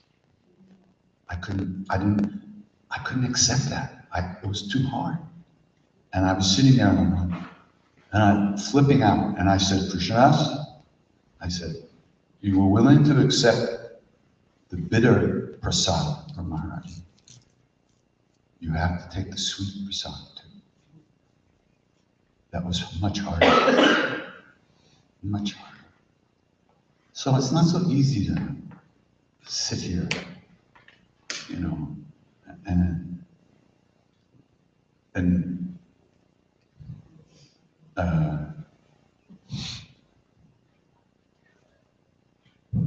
be seen this way, you know? Because I look in the mirror, I see the same Shemata I always do, you know? Isn't that, yeah, that's you, you're still here. So it's hard to be, you know, but this is my saving. This is what I do. So I have to do this. It's my work on myself as well.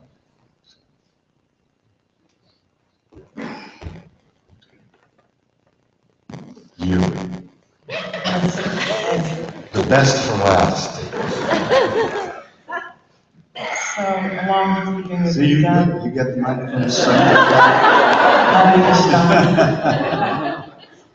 Golden light descends on itself. so quick comment and a question. I'm very grateful for these little bits that kind of peel off little layers, one at a time. And I go to a temple in Potomac ISKCON, and I'm in love with those devotees. And in a normal circumstance, I would never talk to them. Whatever happens there, it's like magic. 8 hours seems like an hour and a half. One day isn't enough, so sometimes it's 2 days. Everything's deepened. Other ones are doing pujas, bhajas, yogurt, everything, dancing, everything dancing.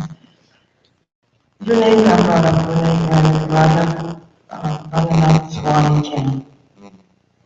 My name got brought up when Radha Swami. Oh, yes.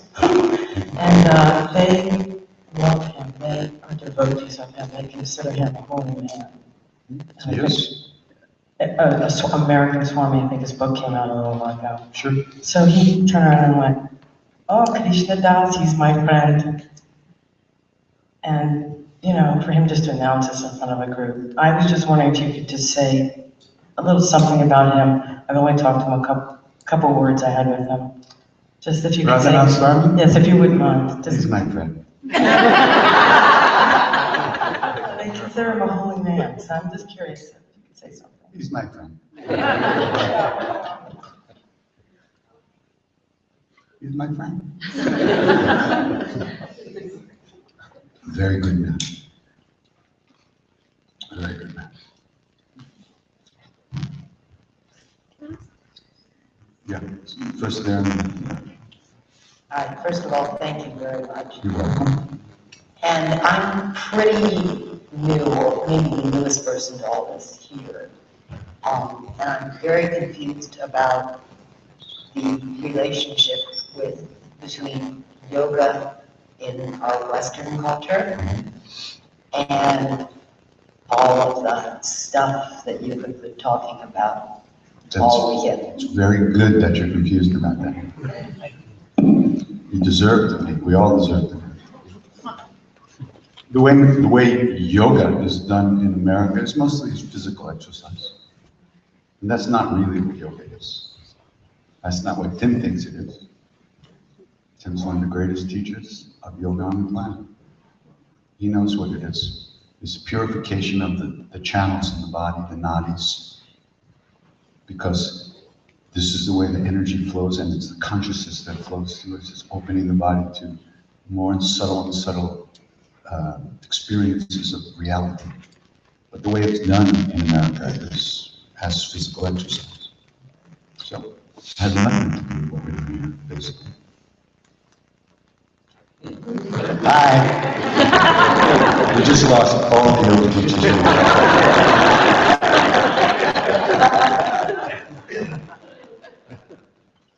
You want to say anything about that? No.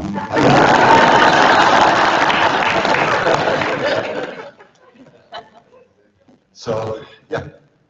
But the funny thing is, Indians are starting to do asana practice now because Westerners aren't. It's crazy. This is the way things work. You know, who knows what's really going on? Nobody has a clue. So I'm not judging. I'm just saying simply that's what it is. Hot yoga, cold yoga, free yoga, wine yoga, booze yoga, tightrope yoga, hula hoop yoga. Give me a break. All right?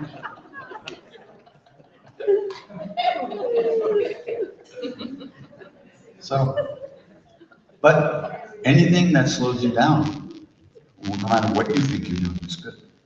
It will be good for you. And certainly asana practice brings a certain amount of the actual doing of it. Each of these positions is like a mudra, it's like a mantra with the body.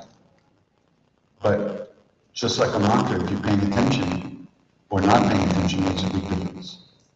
Or if you have some idea of what the direction you're moving, or you don't, there's a big difference. So, like a seed, when you plant a seed, if you plant it correctly in the right ground with the right nourishment and water and the right sunlight, it'll grow. You throw it up in the air and land somewhere, it may not grow very well, right?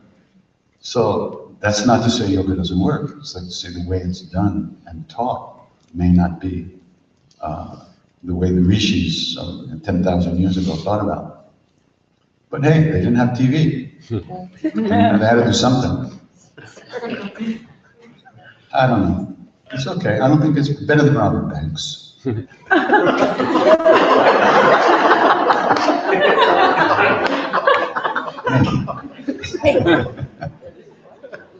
it's all good. I think it helps everybody who does it. From within, it helps the way they need the help. A person might start off, simply just trying to get the best butt in New York. But through the practice, they might actually come to something else. They might when they go into that shavasana at the end, they might calm down for the first time in their lives. And then they'll look for that again.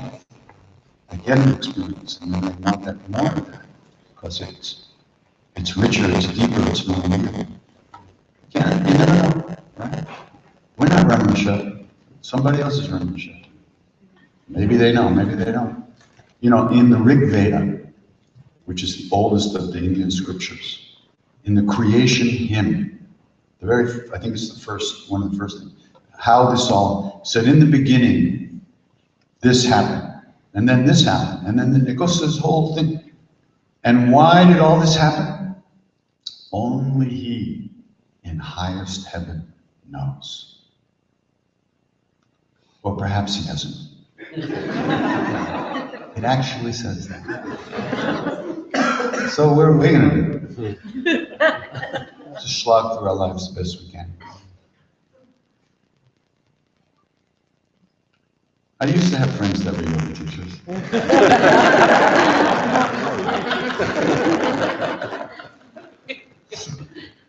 It's the same for meditation. Most people, teach meditation as a calming the mind. Yes, that's important, but that's not the idea. That's not the practice. That's not why. That's what happens, but that's not why you do it. Historically, you do it to become enlightened, to realize God, to experience reality directly, not to just get a better edge in business. But that's okay, because somebody does it like that, they'll have their own experience of quieting down, and that will lead them deeper. So.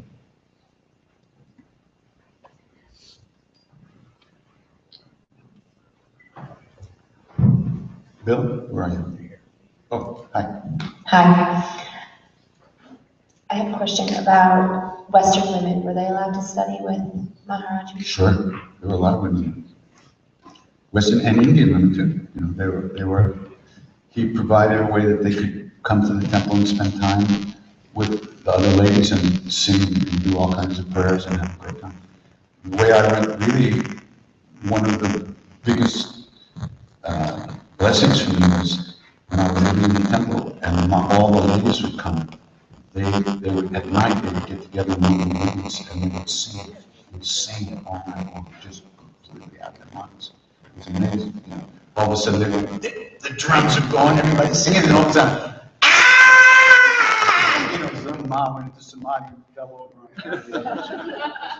And I'm sitting outside the window, and they knew I was there, and they would crack the window so I could hear better.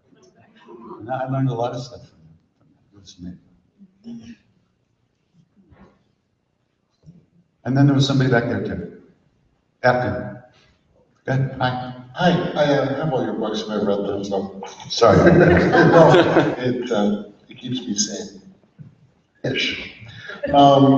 When you first, after Maharaji died, and how did you start again? How did you start your practice again? How did you go from the shit to start moving forward? I was it was many years later. I mean, he died in 73. I didn't start seeing people until 94. In your business.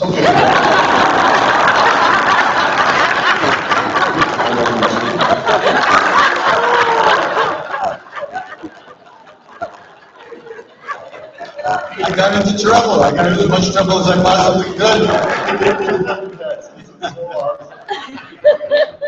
What else is there to do? I was in despair. I was never going to be happy. Who gave a shit? I just did whatever I wanted. I had a great time. What started the change? What started? I was in my room in New York, and I was very, very depressed, very unhappy, brutally unhappy. And I walked into the living room, and I was struck with this epiphany, like a lightning bolt. And I saw that if I did not start singing with people, that I would never be able to clean out the dark corners in my own heart. And I understood that it was only that darkness, those shadows in my own heart that were causing me suffering. And the only way I had to deal with that, the only way I could deal with that was to start singing with people. There was nothing else that I could do at that point that would help me. I was drowning, and this was the only rope that was being thrown to me. And it was an epiphany. It came from out of the blue. And first call I called a friend of mine and asked him where he thought I should chant, so he recommended Dharma Nidras. So I called and I spoke to Eva, and she said, well, let me talk to Dharma when he gets back. So that didn't sound too good, so I called Jiva Mukti and he said, yeah, come on down. And that was how it started. It was self-preservation, and that's what it is today. You think it's any different now? It's more than it was. Every time I sit down to sing, this is this is the moment, you know, where I get to really do it, you know, really do it. Really give it my best shot, give myself as fully as I can to the moment. And I'm singing to save my ass every time. So when I'm home alone by myself in my room, you know, my ass doesn't look so important. But when I'm in front of a group of people, hey, it's gotta look good. You gotta really sing.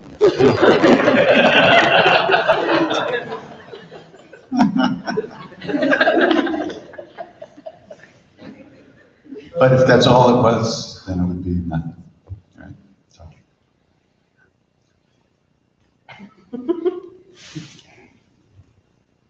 Yeah.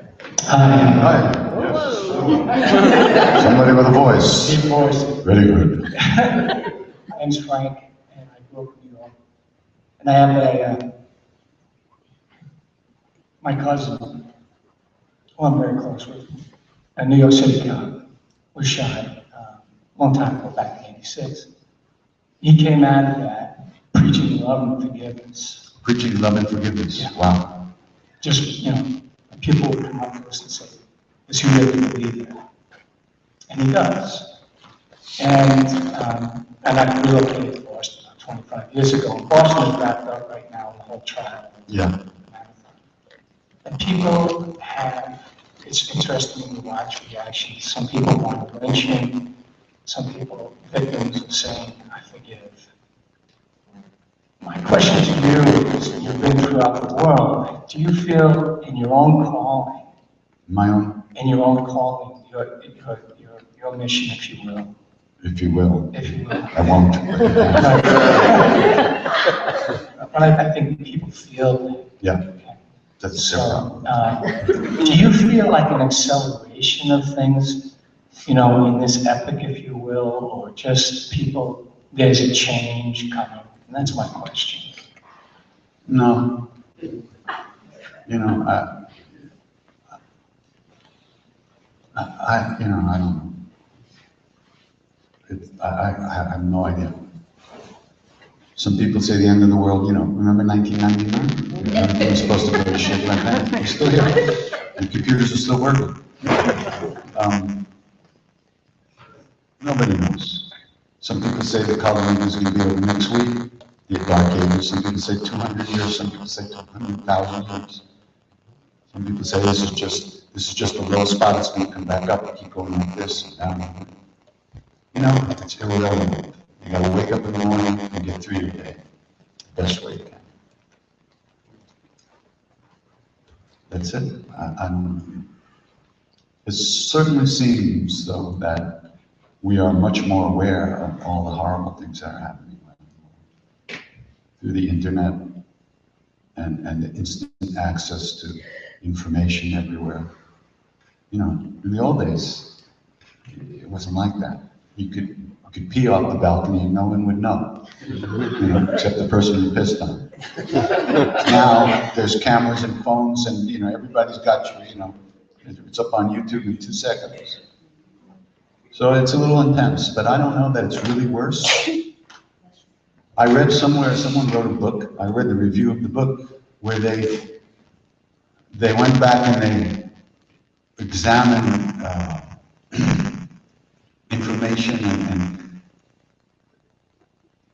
the percentage of violence per capita, per percentage of violence based on how many people there are in the world, was actually less than it used to be. But it doesn't look like that.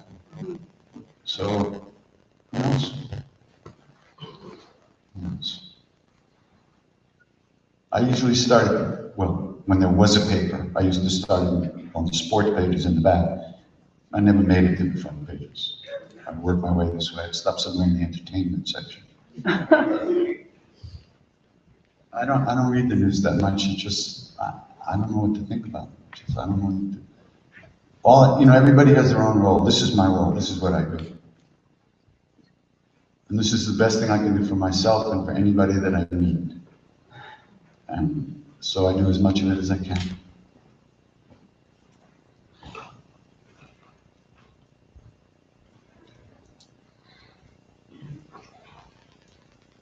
That's it. No minds are moving. Oh, there's a mind moving. Minds, oh yeah, here. I have a question about Hanuman. So when I do the practice, I do what you say. I notice what I'm thinking. I go back to the Hanuman. I know the meaning of it, like generally, you know. But so someone here told me that unless you really know what it, unless you keep in mind the actual meaning of it's not giving you what the benefit. So, but that would make it a totally different practice than just not thinking. Mm-hmm. So which is it?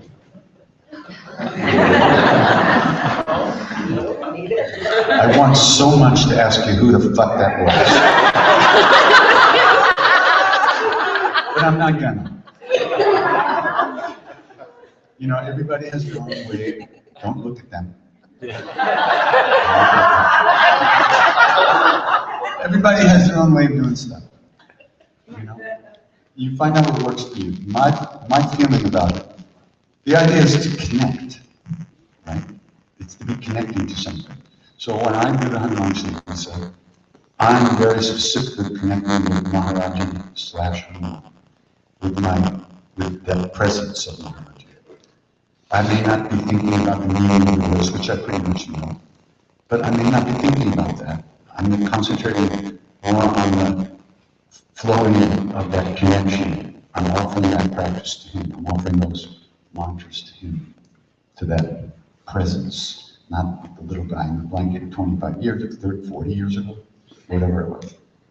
So that's the way I do it. That's what seems to work for me. Once again, concepts are not going to get you beyond concepts. They're not. We are locked. You can't think yourself out of a prison that's made of thought. Thoughts are the prison. And so more thoughts are just more prison. But you can decorate the prison till it's fairly comfortable, and then maybe you might find joy. When you bring a lamp over in the corner, you're like, oh, hey, what's this? Let me get it out of here. So, you can do it anyway. You know, but anybody who says they've got it, see if their feet are touching the ground or whether they're kind of tripping over 10 steps. Yeah. Don't think anybody's worth it. Anything. Get advice and see what works for you. Right. It's just, it seems like in those terms, the Hanuman Chalisa would be more like a contemplative meditation, like a prayer. Yeah, rather it can be than that. It's both because it has meanings, yeah. Right. It's all about Hanuman, it tells all the things Hanuman did, all the things that happened. A way of talks about how he worshipped Ram and things he did. It's all about the story, but it's also, Maharaji said, Maha Mantra. Every word of the Hanuman Chalisa is Maha Mantra. Which means it's the direct doorway to God. And that's not conceptual. So basically, you do what feels right for you. Yeah. That's really done. And it might change. Like if I'm doing 108 chalisas, I might read a few in English on the way, just to kind of reorient myself. You know? I might read along, I might say the Hindi and read, let my eyes go to the English. You know, it doesn't matter. There's no one way to do anything, except to find the best way that works for you today. Tomorrow you might do it differently. But do it, whatever it is. Don't stop doing it. You notice one more person? No? Yeah, okay. Then I think we'll call it a day. I have two questions. First one, Long day. do you know the Pralin Baba's birthday? No, I don't. His birthday? A season, a month, anything? Somebody must know, I don't know. Somebody must know because I know his daughter and his sons and his grandchildren. Somebody must have an idea, but I don't think I ever asked.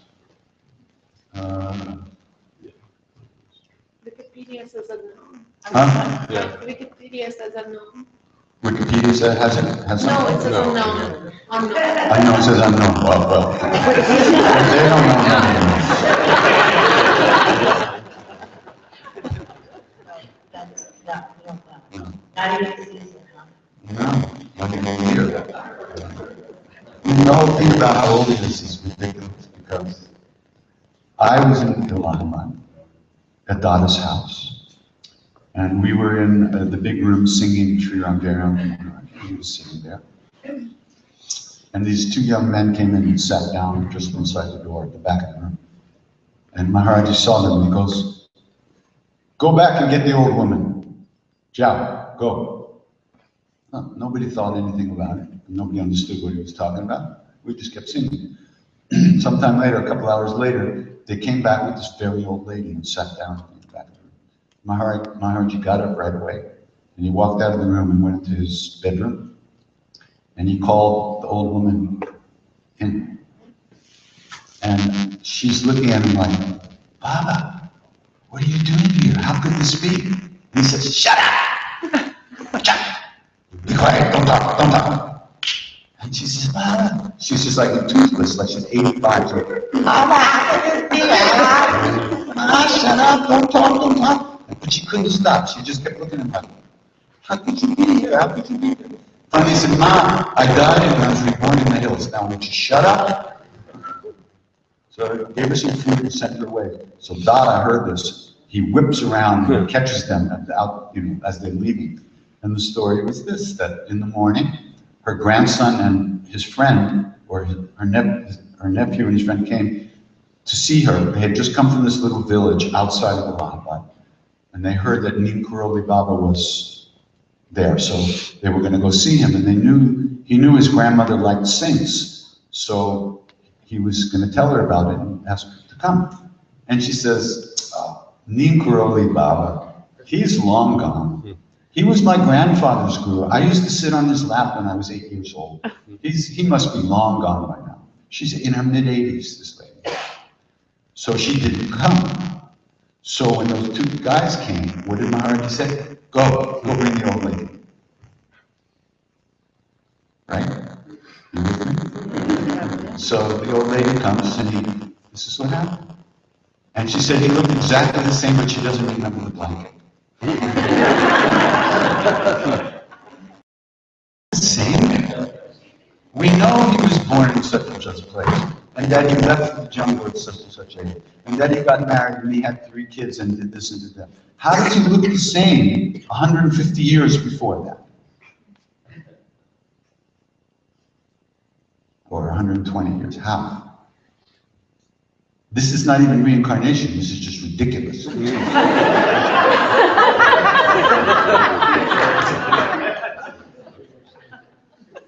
This is what happened every day, all day long. You finally just give up and okay.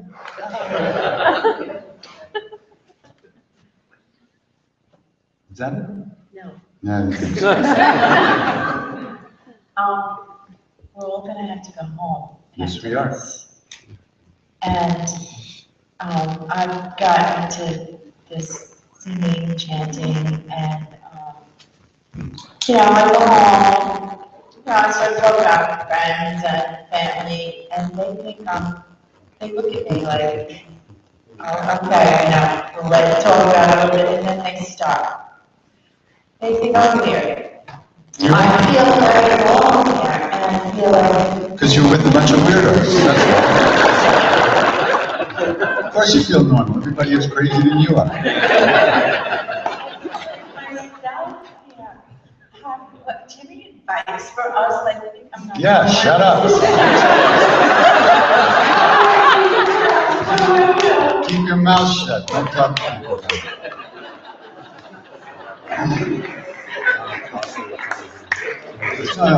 It's all serious.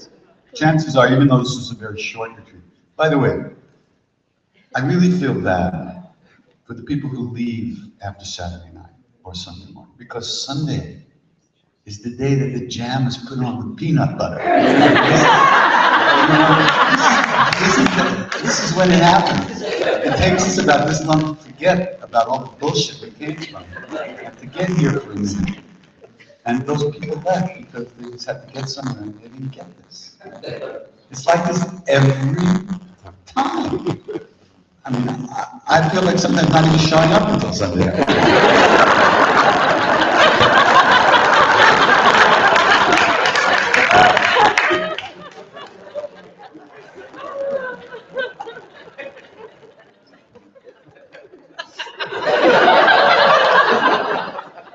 Nina will leave the kid, and I'll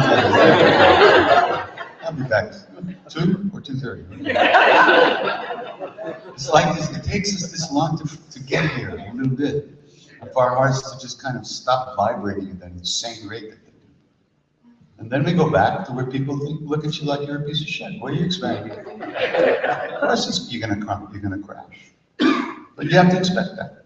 Here everybody's like willing to give you the benefit of the doubt. Out there, nobody's going to give you any benefits whatsoever. Even friends with benefits don't give you benefits.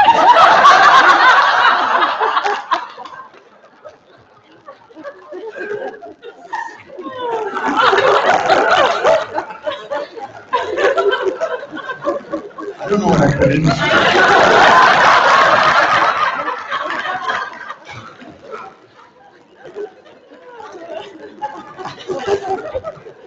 But that's a process, and it's a really great process. Crashing. Crashing is such a great thing. You get to see so much, it's so beautiful. You watch your stuff come back and kind of grab you, pull you back. And you start thinking, okay, I wish I could kill that. No, I have to do this. You watch yourself kind of come back with all your habits. It's so beautiful. It's so useful. Just relax, take it easy. You know what's going to happen after a few days. You forget you ever felt good.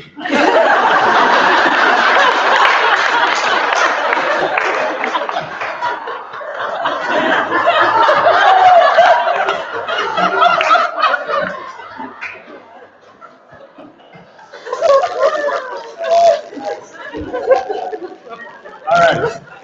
Ram Ram. Get out of here. Travel well. Love everyone. Serve everyone. Do a few Ram Rams. Take it easy on yourself. And we'll meet again someday.